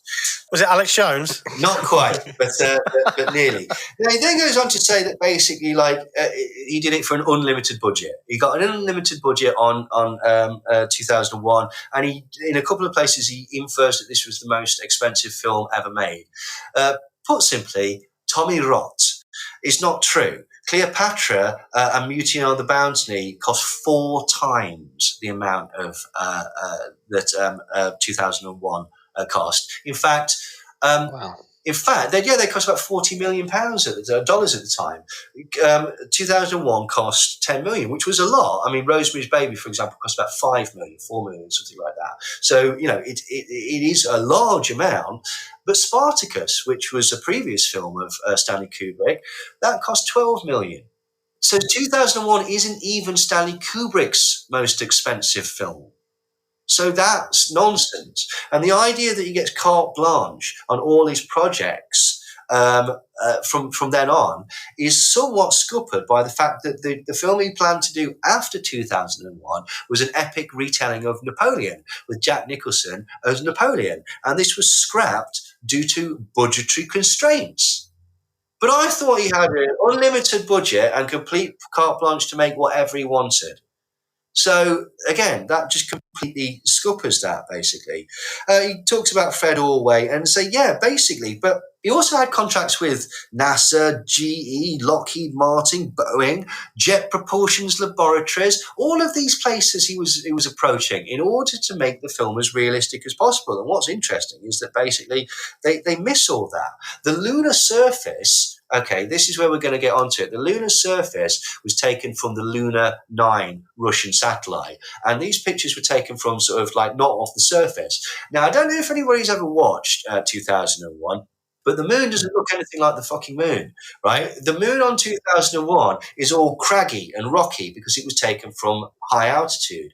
There is a particular thing on the moon, because there's no atmosphere, it causes massive vibration and basically everything's dust. So this is why you've got the smooth backgrounds in the moon landing photos and films, which begs the question, why would he make 2 completely different environments if he's filming it at the same time, both of which contradict one another? I mean, also, there's several other things. In 2001, you can see the stars in the sky from the lunar surface, which you can't, obviously, in the lunar landing footage. Why? Why would he do it in one and not in the other? Also, the astronauts, they don't walk as if they're in 0 gravity or 1/6 gravity in 2001. They walk just like they're just walking normally. So again, it begs the question, if this film is going for absolute realism and he is filming this thing secretly, why would they not match? Yeah, he would have the same consultants to film both of these things. This is it. And it was the military-industrial complex that he got to make all his props. So it's essentially the same people. He got Vickers, which is Vickers Armstrong, which is UK military, to make the revolving space station set. Hawker Siddeley, which is UK military aircraft, to make the pods. You got A.V. Rowe Frankenstein to make the spacesuits, and A.V. Rowe was basically an aeronautics firm that became BAE, and Frankenstein actually ended up working on the real NASA spacesuits. So why are they different? I mean, I know they're supposed to be in the future, like, do you know what I mean? But again, there's certain elements that are just fundamentally not the same. It doesn't really match. Now, Widener proposes that it's all about front screen projection. Okay, and this is the thing where you hang the big thing behind, and there's several things that he uses to propose this. He draws the false horizon on the moon landing shots, and I have to admit that stumped me. That stumped me for ages, because I was looking at it and I was like, it really does look like there's a false background. It looks like the background is far further away, and the textures and everything change, and the foreground looks like it's the only thing that's real. And I honestly could not figure this out for ages. And so what I did, right, was I Googled countryside. I literally Googled countryside and got all the pictures of the landscape. And what I discovered was in 95% of these, if you take a pen and literally put a fake horizon line, it gives exactly the same effect.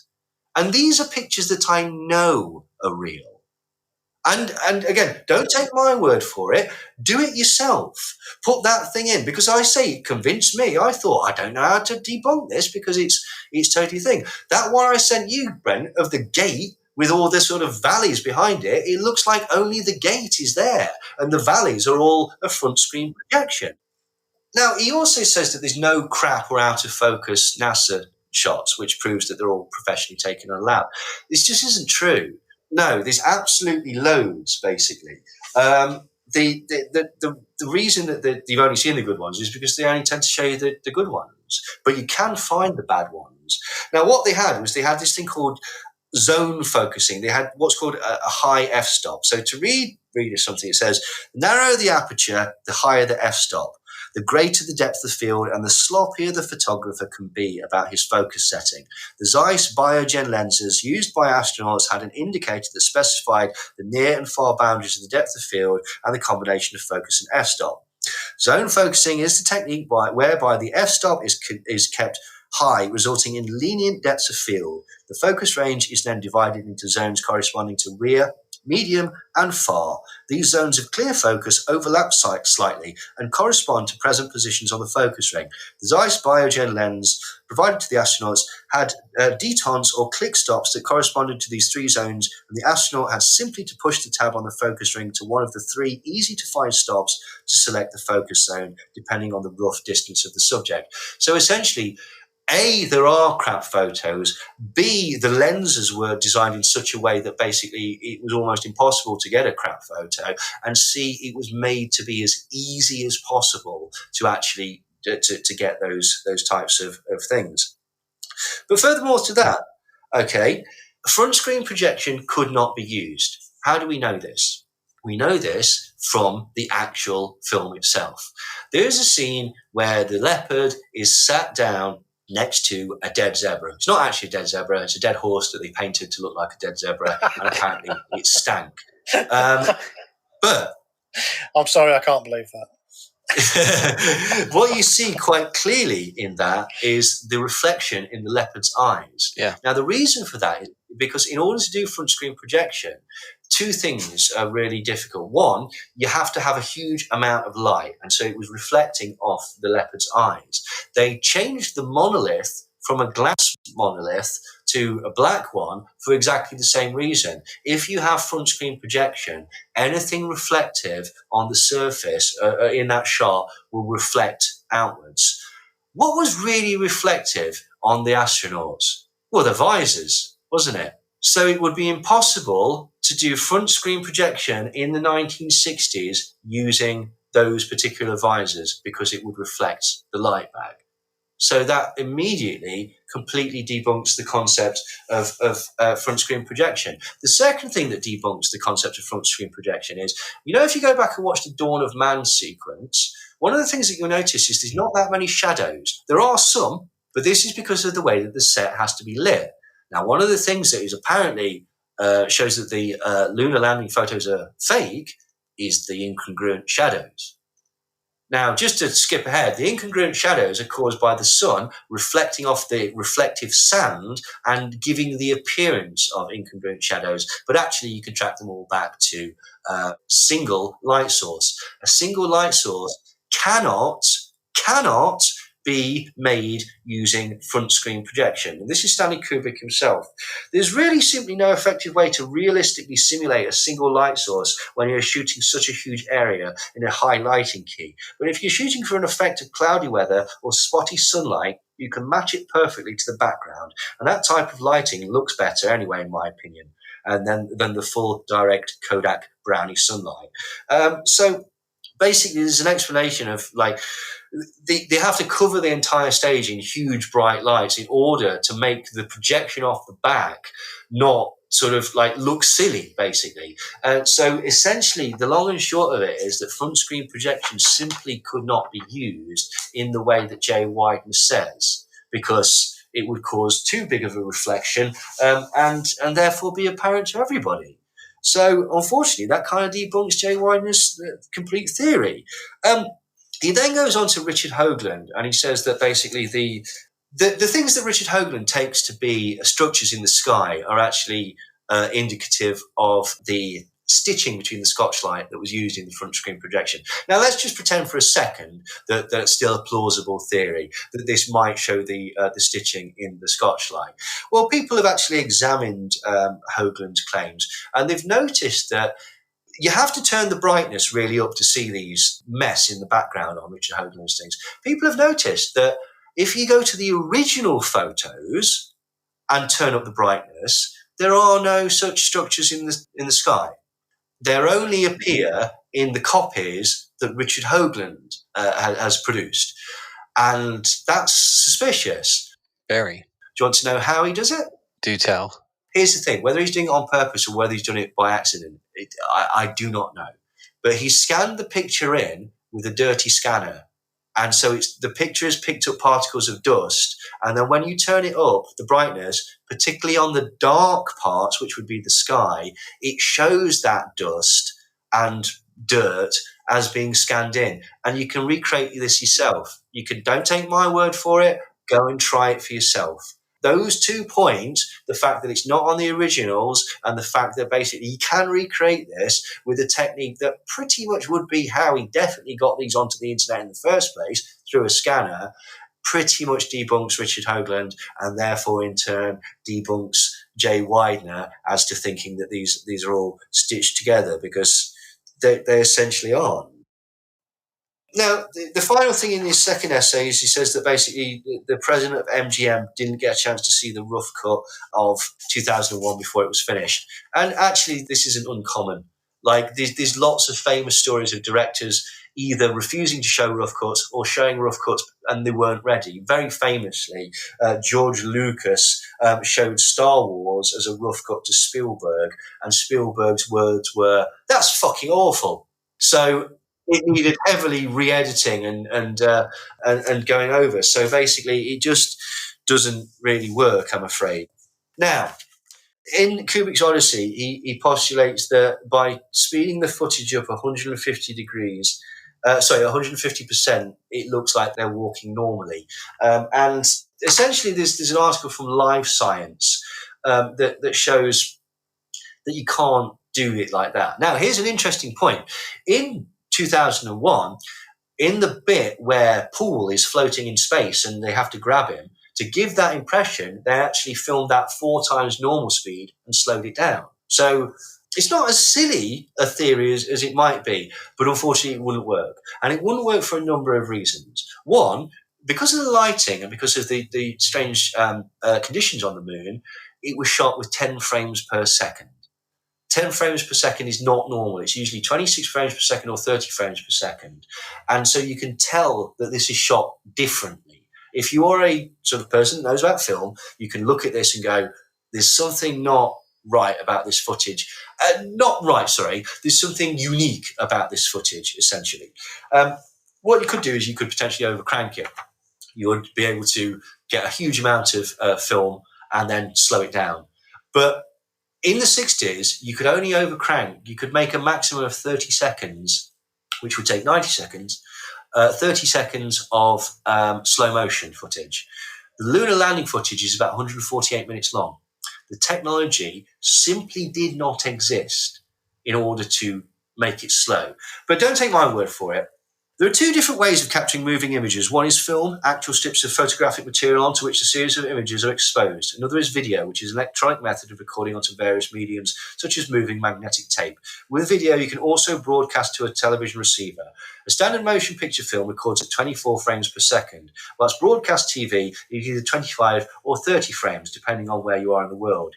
If we go with the idea that the moon landings were taped in a TV studio, we would expect them to be 30 frames per second, which was the television standard at the time. However, we know that the video for the first moon landing was recorded at 10 frames per second in SSTV, slow scan television, with a special camera.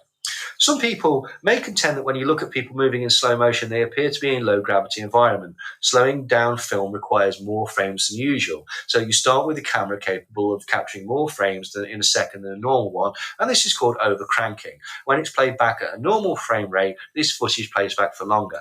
If you can't overcrank your camera, but you record at a normal frame rate, you can instead artificially slow down the footage, but you need a way to store the frames and generate new extra frames to slow it down. And at the time of the broadcast, magnetic disc recorders capable of storing slow motion footage could only capture 30 seconds of playback of slow motion video. To capture 143 minutes in slow motion, you would need to require and store 47 minutes of live action, which simply wasn't possible at the time.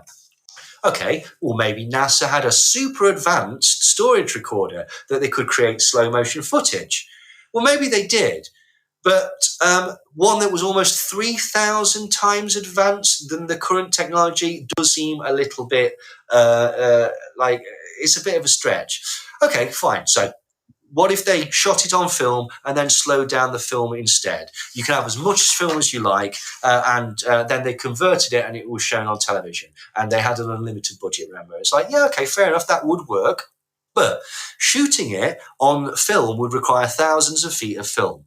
A typical reel of 35mm film at 24 frames per second lasts 11 minutes and is 1,000 foot long. If we apply this to 12 frames per second, which is as close to 10 as we can get with standard film, running for 143 minutes, which is the Apollo 11 footage, you would need 6.5 reels. These would need to be put together, so that's 6,500 feet of film. They'd have to be stitched together. And one of the big telltale signs of film is that as it goes from reel to reel. There would be no way to fake that, essentially.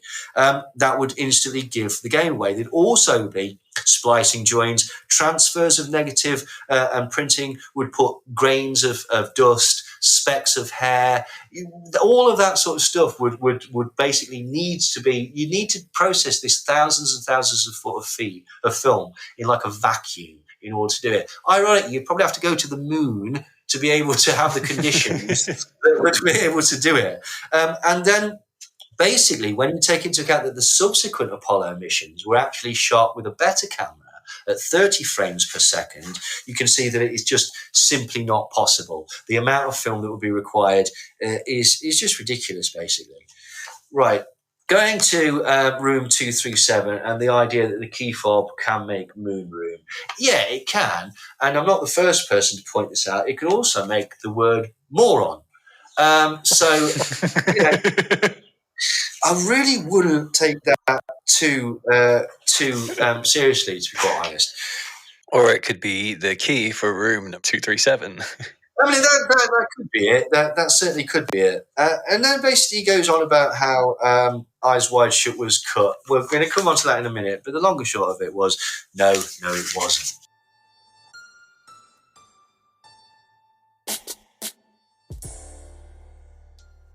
Okay, so as you said earlier, Stephen, you can basically put an interpretation to this to anything. So I thought, I'll have a crack at this. So I came up with one fairly sensible one and one daft one. I think, obviously, if you come to it from a position that something is true, like with Jay Widener, he's gone, I think it's about Stanley Kubrick faking the moon landing, and then he's found clues within it.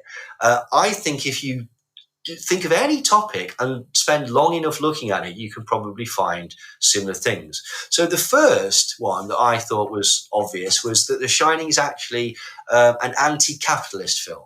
It's talking about the evils of capitalism. And the most overt of this is the fact that the hotel is a business, and nature is essentially trying to destroy it, which is basically the battle between business and nature, and the cruel nature of business and commerce. The fact that it is literally on an Indian burial ground, which indicates two things. One, sort of past slave labor and exploitation of the workers, and one, just the cold, uncaring nature of commerce and capitalism, that nothing is sacred. It's all about making money. And this is highlighted in the fact that Danny, throughout the entire thing, always wears slogan-type things. He wears a Mickey Mouse jumper, and he wears a Bugs Bunny jumper, and he wears an Apollo moon landing jumper. And all of these are huge examples of massive big businesses. Like, you could see, there's a massive amount of product placement. All of these different products everywhere. They even spend the bit at the beginning talking about all the different products and showing them all the food. And you know what? None of that makes them happy. The only thing that makes them happy is when they're outside. When they're outside of the hotel, in nature, in the maze, except at the end when he's being chased, but you can't have everything. But Wendy and Danny are happy. And that's further sort of elaborated on by the fact that not only the radio, but the snowcat breaks, because technology won't make you happy. Technology won't save you. In fact, technology will always let you down. And that is what Kubrick, I think, was trying to say that. Jack, too, is only happy when he's in fantasy, when he's writing or he's playing tennis or whatever. He's not a happy person, and he can't be creative because of the stresses of the job, which is another metaphor that Kubrick's trying to get across. One thing that people might notice is that all the ghosts are servants. All of them are servants, like either bar staff or caretakers or waiters. And this is indicative that basically your job becomes your life and even outlives your life, and it will literally destroy you. When O'Halloran, when he gets all the way to the thing, and he's the only person that actually knows how the business works, and the second he gets there, he's killed. Now, that's obviously a metaphor for slavery and the exploitation of the workers. It couldn't be any clearer. The old woman in the bath is a metaphor for missed opportunity. He could have been with the beautiful young woman, but he ends up with a horrible old woman because he's working, because he's at work. And so he's had to miss that opportunity, and he'll never get that time back because, as I say, with all beauty, there is decay. Now, interestingly, the Shining Path was actually the name of the Communist Party of Peru. Are you telling me that that's a coincidence? Absolutely not. Now, it's only when they're in the maze, when Danny hides his footprints, when he stops imprinting on nature, that he's safe. Then he can escape his father, who has become the sort of the metaphor for your job killing you. And finally, and most obviously, the lift. The lift, to me, is reminiscent of the sort of lifts that you get in department stores. You know, like a Debenhams or something, where you've got multiple floors. What is that shot saying? It's literally saying that there's blood on every single floor. And what is that blood? Well, that blood is capitalism or commerce. So I think it's safe to say that it is an anti-capitalist film. Well, but it gets better than that. Okay. I also think that The Shining is about the assassination of John Lennon. And I think that this is particularly clever because you'll remember that John Lennon wasn't actually dead when The Shining was made, or even when it was first released, which goes to show what a genius and how in with the Illuminati Kubrick was. Now, the most obvious one is that basically Jack Torrance dies outside of a hotel. He dies outside of a hotel in winter, which is exactly the same as what happened to John Lennon. And Kubrick is from New York, and so this is a Kubrick film. So this is a representation of New York. And John Lennon, you'll remember, famously wore that New York T-shirt. So that's just pretty obvious, really. Jack and Danny are supposed to represent John Lennon. Now, Jack is obviously the older John Lennon when he started to grow his hair long and he's got a beard going on. What is it about Danny that's significant? Well, he's got a Beatles mop top, hasn't he?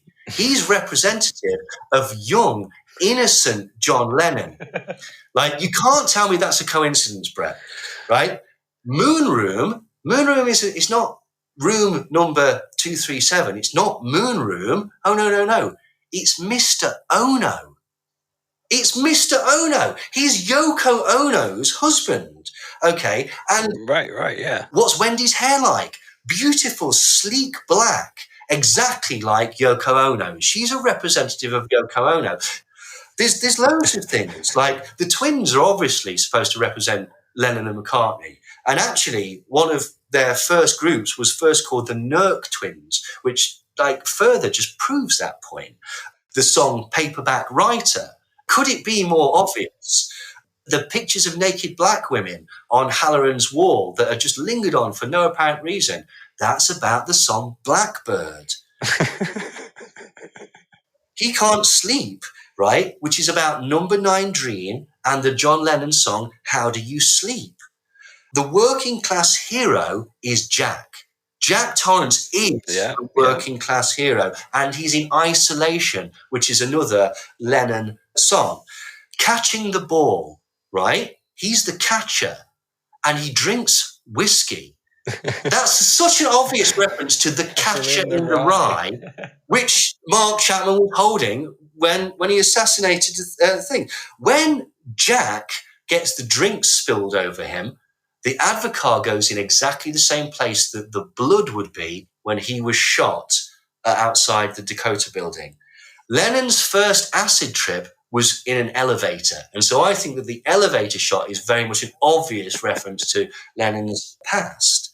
And I think that's it. I think that absolutely proves it. I don't think anybody can be in any denial that actually it's about the assassination of John Lennon. I'll take it one step further. What he's saying is that John Lennon was assassinated by the CIA or by America, because if you remember, that's what the Overlook Hotel is supposed to represent, the red, white and blue, the eagle. It's a representative of America. So it's very clear that The Shining is actually a foretelling and a retelling of the CIA's assassination of John Lennon, which we must remember hadn't happened at the time the film came out. You have definitely got enough material for your next book. Yes. Now, just so that people understand, I've made those up, but it's just to give an indication that basically if you want to look hard enough, you can find patterns anywhere, essentially, that will sort of tell you about it. And I guess I just wanted to say that, I think you're absolutely right. I totally agree with the fact that, yes, you can weave a story using the facts, if you like, and you can make that into any story you like. I think the other thing that we haven't talked about today, which I know we won't, because we've really been playing on the ground of the theorists themselves, haven't we? We've been debunking their theories. There is a whole other side to this, which says, how difficult or easy would it be to fake the moon landings and to actually, do that exercise? I think a lot of people feel that it would be even more difficult than actually going to the moon. You're talking about thousands of people would have to be in on the lie. The technology required to stage the filming. You've touched a bit on that already about how difficult that would be. Keeping a conspiracy like that from the world, almost impossible, I think. So that's the other side of it. Is actually we don't have to prove that that these films were not representing some conspiracy. Actually, the onus is on the conspiracy theorists to prove something else, because it would be very, very, very difficult to do the thing that they're claiming. Absolutely, particularly given the technology at the time. And again, if the theory is that basically, they essentially redid 2001, why does it not look anything like it? Yeah, and we know there were rockets, there were missiles that they developed, there were, Russia had sent a man into space, so it's not like this had come suddenly out of the blue. We can track the development. I think it's true to say that it was way outside of humanity's comfort zone, and probably. If you look at it now as a project, you probably wouldn't take it on, because we are much more risk averse as a society than we were back then. We were willing to take risks with people's lives. I think it's the justification of the enormous cost of it as well. Yeah. Like at the time, there was even sort of a public sort of want for it because of the Cold War and certain things like that. Yeah. I don't think anyone's that bothered anymore, particularly if they turn around and said, we're going to spend X amount. And people don't like the concept of NASA anyway because of the amount of money that is funneled to it and stuff like that. Particularly, so that is something that people do forget, that an incredible amount of money was poured into it. And that's kind of why they don't have the technology anymore, because they could make it, they could recreate it. That's a bit of a misnomer. They just don't think it's cost effective. That's right. I mean, we will go to Mars, but it'll probably be there may well be a commercial element to it. But yeah, at the time, we're talking about the 1960s. I can understand why people find it hard to believe that we went to the moon because of our technology at the time. But actually, the principles were fairly straightforward, and it was a very, very primitive craft, and it was a very risky endeavor. It could have easily ended up that the men may have got there but not got back. I think that was very, very likely, but it was one of those, took a punt and humanity made it. Absolutely, yeah. I think that's plausible. But I mean, to be fair, we're not really even trying to debunk the moon landing per se. We're just talking about Kubrick's sort of involvement in it here. But I think they're perfectly valid points that sometimes do get missed.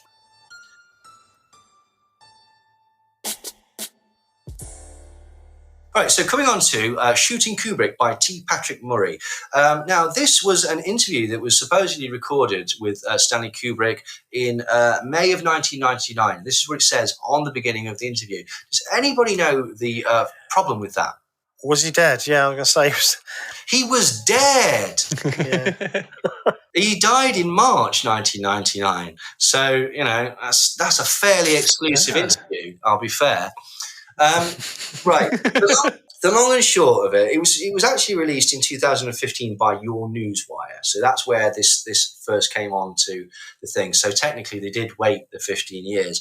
But there is a big problem with it, is that it's not Stanley Kubrick. It doesn't even look like Stanley Kubrick. It doesn't sound like Stanley Kubrick. It isn't Stanley Kubrick. It's some bloke with it looks more like Santa Claus. He's got white hair, not famous black hair like Stanley Kubrick.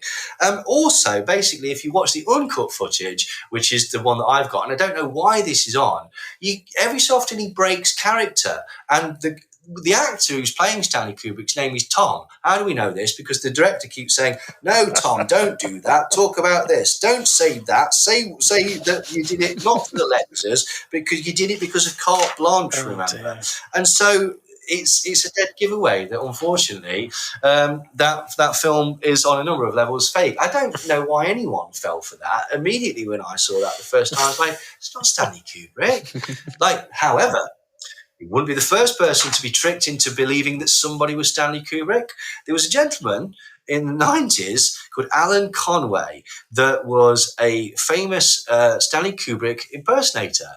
Now, here's the interesting thing. He knew nothing about Kubrick, nothing about his films. He looked nothing like Kubrick, and yet was able to convince a lot of people, including singer Joe Longthorne and Tory MP Sir Fergus Montgomery, that he was Stanley Kubrick. So this chap, Alan Conway, born in 1934. He's a bit of a checkered past, sent to Borstal age 13.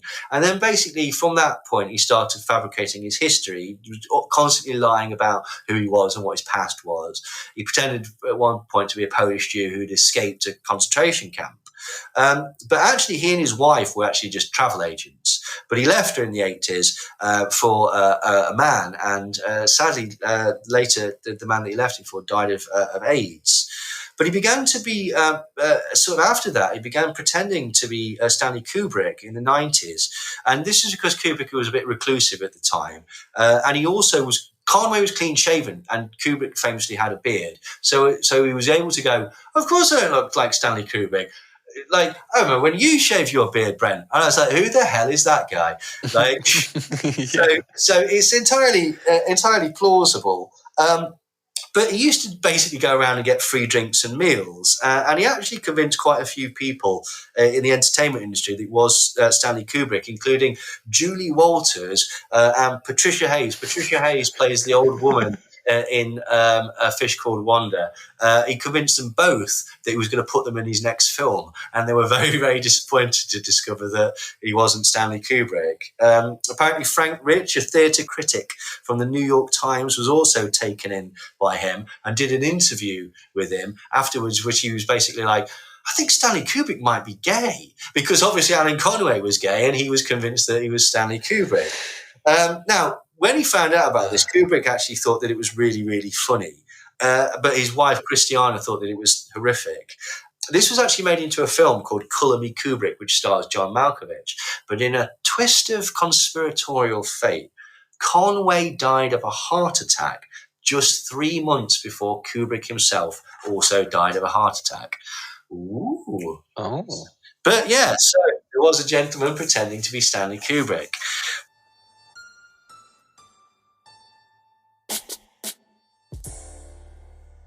Going on very, very briefly to Bill Cooper, but basically, the problem with Bill Cooper's take on it is that he doesn't ever cite a source. I get it. I get the concept, because it is similar to a lot of, for want of a better phrase, tropes or themes in religion. You know, the advent of man. There is the things within Freemasonry about becoming a better person, and, you know, it's something to do with stones. I forget exactly. But, you know, this idea of making yourself a better person or evolving isn't actually uncommon within religious texts. And the stuff that he's talking about, Horus, Osiris and stuff like that, is Egyptian. And yeah, like, he's right. The Egyptians did talk about Horus and Osiris and Isis and boats and stuff like that. But the problem is that his interpretation, there's two problems with it. One, he's not explained which mystery religion it is. And saying mystery religion is a bit like saying drugs. Like, you know, some are uppers, some are downers, some are screamers, some are like whatever.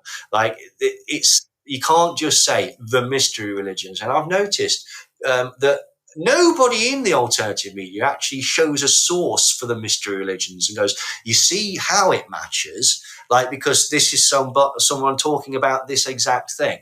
Anyway, he's got it wrong, because it's not actually. I mean, he's got it right in a sense, because the story that he's talking about, man evolving, he's got that right, and the impartation of knowledge from the exterior point, that was the intent of Arthur C. Clarke, although he claims it's extraterrestrial, and a lot of people claim that it's some representative of Satan or something like that.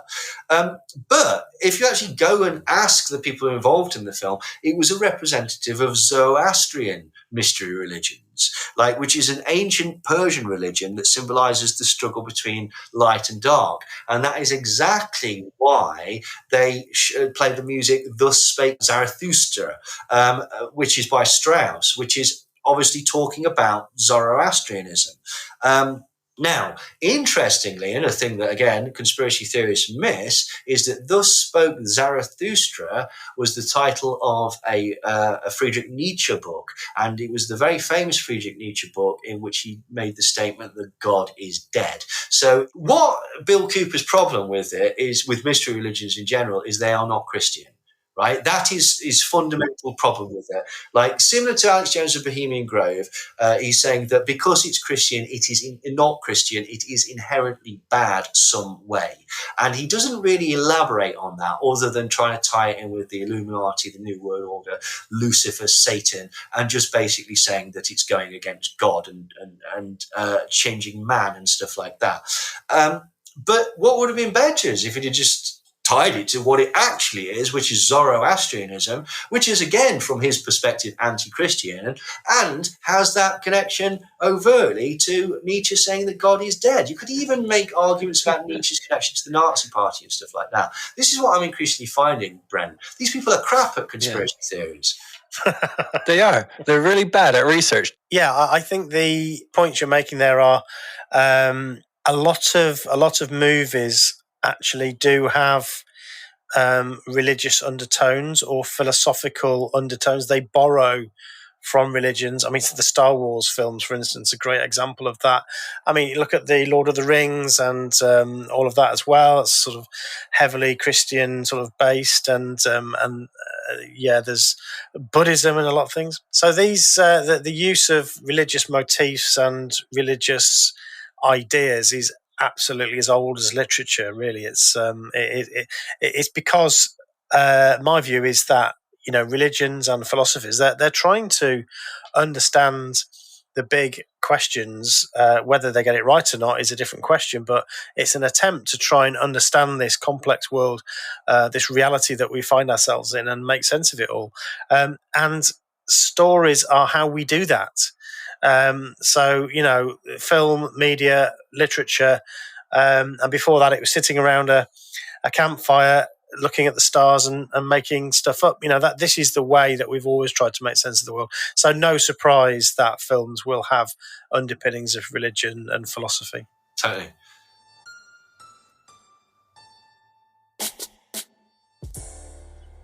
Right, so coming on to the final claim, which is that Alex Jones met with Vivian Kubrick, and she basically told him two things. One, that her father was psychic. Two, that she was clairvoyant. And three things, that they definitely cut 24 minutes out of Eyes Wide Shut. Now, I think we can pretty much dismiss the first two as nonsense because, I mean, it was...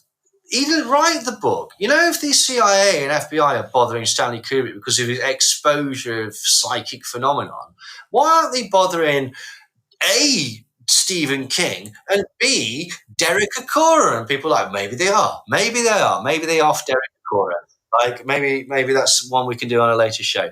But it just seems very spurious. And then Alex Jones not actually backing it up with any evidence. You know what? I watched it again. And I think he makes it up and then realizes he's made it up and goes, bollocks, I've just said that out loud.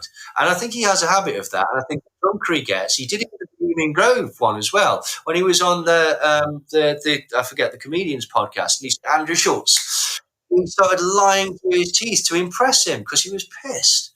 But anyway, coming down to the 24 minutes that's supposedly missing from Eyes Wide Shut, it's a lie. And not only is it a lie, the opposite is true. Actually, no, the opposite isn't true, that 24 minutes were forced into the movie. Anyway, it's not true. Basically, the reason that it wasn't finished is because Vivian Kubrick ran off and fell out with her father on the set of Eyes Wide Shut because she wanted to go and join the Church of Scientology, and he thought that it was stupid. In fact, a lot of people have seen Eyes Wide Shut as being a critique of the Church of Scientology, like a sort of veiled critique of the Church of Scientology, which is why they had Tom Cruise and Nicole Kidman, who were famous Scientologists. Now, this has nothing to do with Tom Cruise, but basically she ran off and joined the Church of Scientology. So this idea that 24 minutes were cut is not true. The only thing that was not finished with Eyes Wide Shut was the soundtrack. Why was the soundtrack not done? Because the person who was supposed to do the soundtrack, Vivian Kubrick, sodded off, right? And this idea that basically he fell out with everybody but Vivian Kubrick is not true, because his wife Christiane has done, I mean, for the start, they lived together. and she still lives there with her daughter, who was considered Stanley's daughter as well. And Vivian has moved to first San Francisco, then Texas.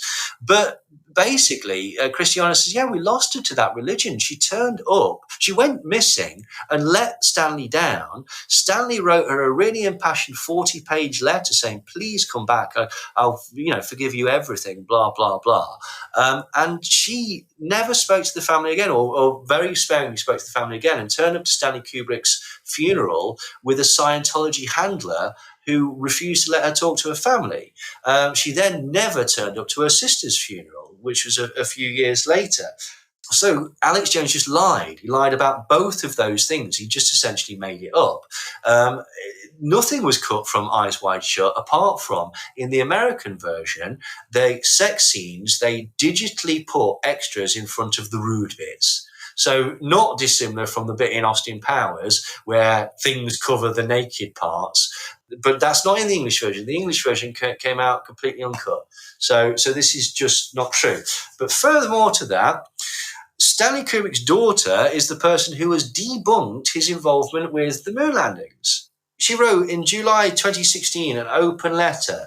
She said, surely an artist such as my father, whose profound degree of artistic integrity is self-evident, whose political social consciousness is manifestly present in nearly every film he made, whose highly controversial subject matter literally put his life at risk, and yet he continued to make the films he made, don't you think he'd be the very last person ever to assist the US government in such a terrible betrayal of his people?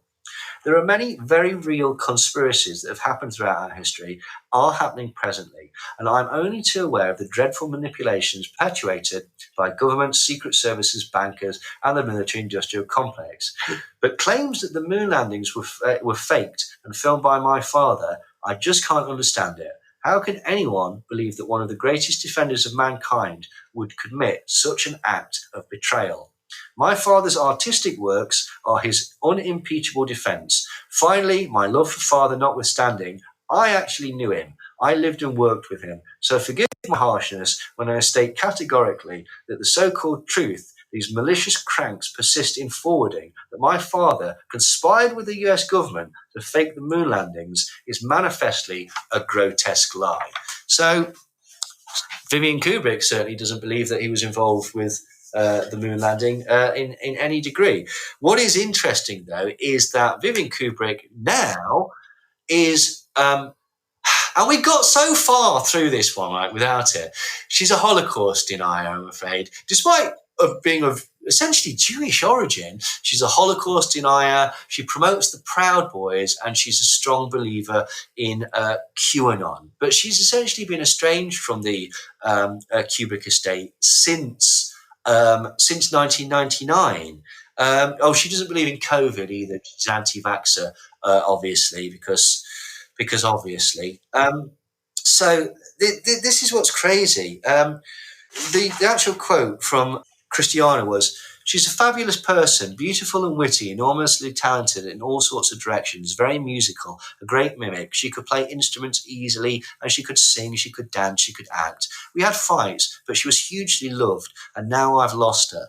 It all began when Stanley was editing Eyes Wide Shut. Stanley asked Vivian to compose the score, but at the last minute, she said she wouldn't. Instead, she disappeared into San Francisco and LA. They had a huge fight.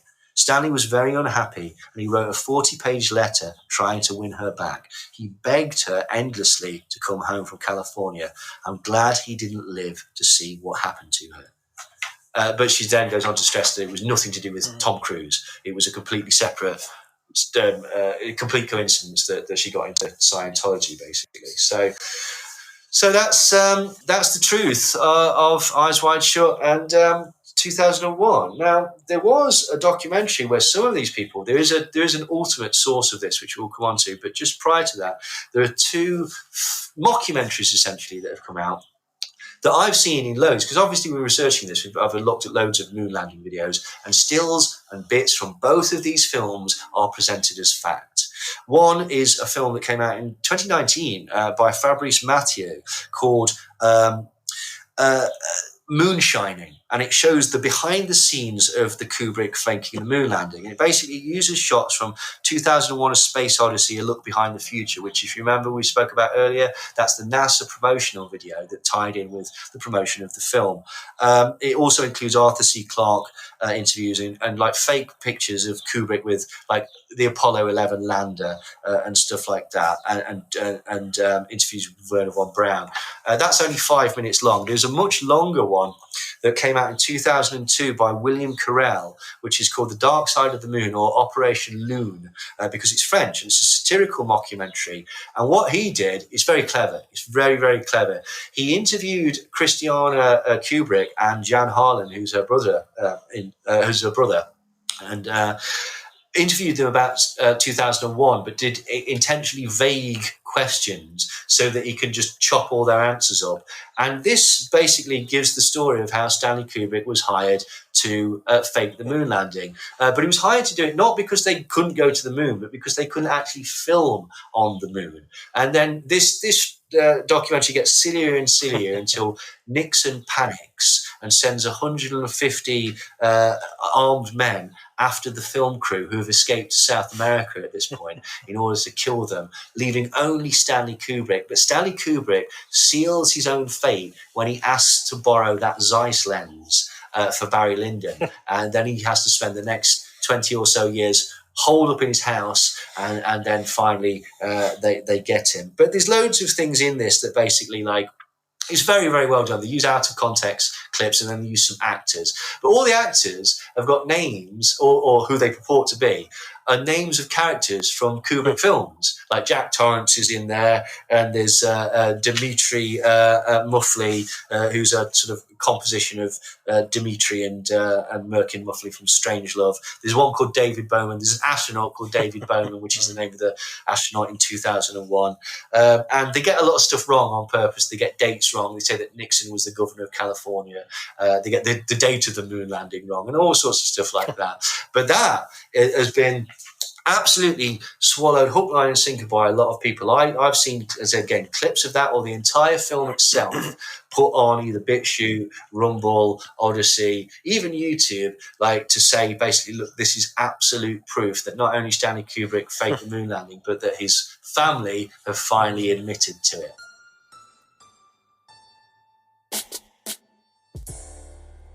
So we come now to the final thing, the actual source. Because if you remember Jay Widener, apart from saying that there's no way anyone could debunk any of his claims about front screen projection or any of the other things, he said that basically he knew that this was true because if you remember, he said that Raoul Kubrick was the head of the Communist Party. But he also said that he this is his own theory. He's come up with this completely on his own, absolutely 100% on his own, just by watching The Shining.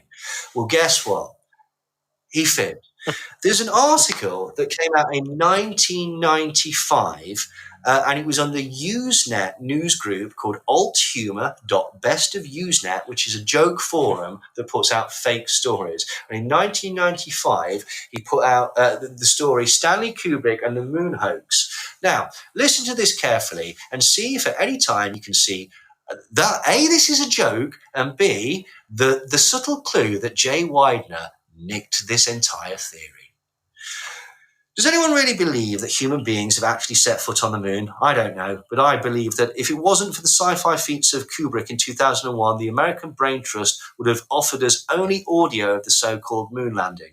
It was 2001 that showed NASA how to stage a moon landing. Excellent observation. In fact, in early 1968, Mr. Kubrick was secretly approached by NASA officials who presented him with a lucrative offer to direct the first 3 moon landings. Initially, Kubrick declined as 2001: A Space Odyssey was in post-production at the time, but NASA sweetened the deal by offering to allow Mr. Kubrick exclusive access to the alien artifacts and autopsy footage from the Roswell crash sites. NASA further leveraged their position by threatening to publicly reveal the heavy involvement of Mr. Kubrick's younger brother Raoul with the American Communist Party. And this would have been an intolerable embarrassment to Mr. Kubrick, especially since the release of Dr. Strangelove. Did you spot it? Did everyone spot it? That's where Jay Widener's nicked his theory from. Kubrick finally relented, and for 16 months, he and a special effects team led by Douglas Trumbull worked on a specially built soundstage in Huntsville, Alabama, creating the first and second moon landings. The effort resulted in hundreds of hours of 35mm video footage of the Apollo 11 and 12 missions. The bogus Apollo 11 mission was masterfully staged in July of 1969. A Saturn V rocket with astronauts Armstrong, Aldrin, and Collins was launched into low Earth orbit, remaining there whilst NASA carefully released Kubrick's studio footage to the press. After the spectacular lunar landing and return to Earth, the astronauts re-entered Earth's atmosphere and made a perfect splashdown in the Pacific right on schedule. Several months later, the Apollo 12 mission was successfully staged in a similar manner. Mr. Kubrick refused to direct Apollo 13 mission, however, because NASA officials rejected his screenplay in which the Apollo 13 mission fails. Kubrick insisted that a dramatic failed mission from which the astronauts were safely returned to Earth would ultimately prove to be NASA's finest hour. NASA maintained that a failed mission would unnecessarily jeopardize the agency's image, so Kubrick quit the project. Ironically, NASA later decided to use the failed mission scenario for which Randall Cunningham, a little-known but highly respected British director, was recruited to direct. Kubrick's relentless perfectionism is evident throughout the Apollo production, from the chilling 12:01 alarm during the final seconds of the Eagle's descent to the lunar surface, right down to the lunar dust covering the astronauts' EVA suits. The production itself was not without problems, however. For example, the front projection process used so successfully in the Dawn of Man sequences in 2001 proved to be inadequate for reproducing a convincing lunar landscape. Particularly vexing was the challenge of recreating the harsh lighting conditions with 1/6 gravity environment on the moon. Listen to this. Consequently, the moonwalk sequences were actually filmed on location in the Sea of Tranquility on the moon. Kubrick did not accompany the crew to the lunar site because of his well-known fear of flying. However, all of the scenes were carefully scripted in advance, and Kubrick was able to direct remotely from the Johnson Space Center in Houston, making it a filming first. An interesting side note, Kubrick is well known for his interest in theoretical mathematics. During breaks in filming the Apollo missions, Kubrick would often dabble in orbital mathematics, consulting with Werner von Braun, who lived there in Huntsville at the time. After several of these sessions, Kubrick inadvertently derived an elegant solution to the free return trajectory problem, the very problem that had prevented NASA from completing a real moon mission in the first place. But sadly, this discovery came about far too late into the production for it to be any practical use and was soon forgotten. To this day, Stanley Kubrick's brilliant work on Apollo missions remains both unsurpassed and regrettably uncredited. Now, I think it's fairly safe to say, because of that one really specific detail, that's where Jay Widener at least got the seed of the idea for that. And he never brings this up. Aside from all the things with the front screen projection and the obvious possible numerous interpretations of The Shining and the debunking of the fake horizon and the debunking of the Richard Hoagland thing, I think it's fairly safe to say that we still don't know whether they went to the moon. I don't think Stanley Kubrick faked it. I'm with you. I think that's it's a good analysis. I think you've debunked it, haven't you? I didn't believe it in the first place. But obviously some do. And I think that's very interesting. And finding that original piece of writing, I think what that does show you is how, in our modern world, how a single idea can just mushroom out of control, can't it? It's a silly joke. It's a bit of fun. Before you know it, it's everywhere. There was it's slightly off piece, and I know we're sort of wrapping up shortly, but at the International Cultic Studies Association convention, which I attended, there was a story about a book that was purportedly, it's called the Brainwashing Handbook, basically, and it's purported to be from communist Russia about basically how to brainwash people. And in there are plans about how Russia, Soviet Union was going to get psychiatrists, psychologists to use these techniques on the populace and essentially take over the United States. It was a big fear at the time. It's because we're going back to the sort of 1950s and stuff. Anyway, long and short of it was that it was published by L. Ron Hubbard. Yeah. And the name of the author, I can't remember the name of the author, but anyway, it turns out it's just a pseudonym of L. Ron Hubbard. And this is completely made up because he was so cross with psychiatrists that they'd completely bashed his book about what's the name of his Dianetics, yeah. So it's because he was so upset about that, he wrote this thing, which was a really dig at them. But it then he tried to withdraw it because it was starting to get in his way, but he couldn't get it back. It also didn't have a copyright, so it meant anybody could publish it. And even to this day, last year there was a master's student who actually quoted him in their dissertation, and it's in a book called the Coming War with China. It refers to that book again. It's been used to try to claim again that this elite group is trying to take over the world and so on, all because of this one book that was written because the guy was quite cross, and it's got a life of its own. These things do, don't they? Oh, amazing! That's fascinating, mate. But this is why it's so important to find sources. Absolutely, to actually find the root source. Yeah. And because again, let's be honest, we all want to know the truth, don't we? So that seems to be the best way to go about it. It is, and I'm sure you guys have talked about Occam's razor over and over again. But it is the principle of normally the thing that's most obvious is normally going to be the truth. The boring answer is the truth. It's the thing that we thought all along, and while it's not always the case, that itself is a bias, but it's definitely a good rule of thumb to go with, and that's where you start, isn't it? Well, it's what needs the least amount of explanation. Exactly. Okay? What's got the least unchecked boxes, so to speak. Yeah. And that's it. Absolutely, mate. Cool. That was an epic one. It sure was. And that is another one done. Pretty safe to say, Jay Widener, your theory has been thoroughly debunked. Anyway, I hope you enjoyed this one. Please follow Stephen Mather on Twitter at StevelSheep. That's at SteevilSheep at StevelSheep. And you can check out his podcasts, What Should I Think About? ... and Cults on Film.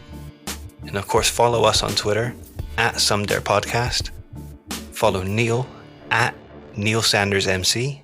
You can follow me at Brent Lee SDCIC. Thanks for listening. Jesus.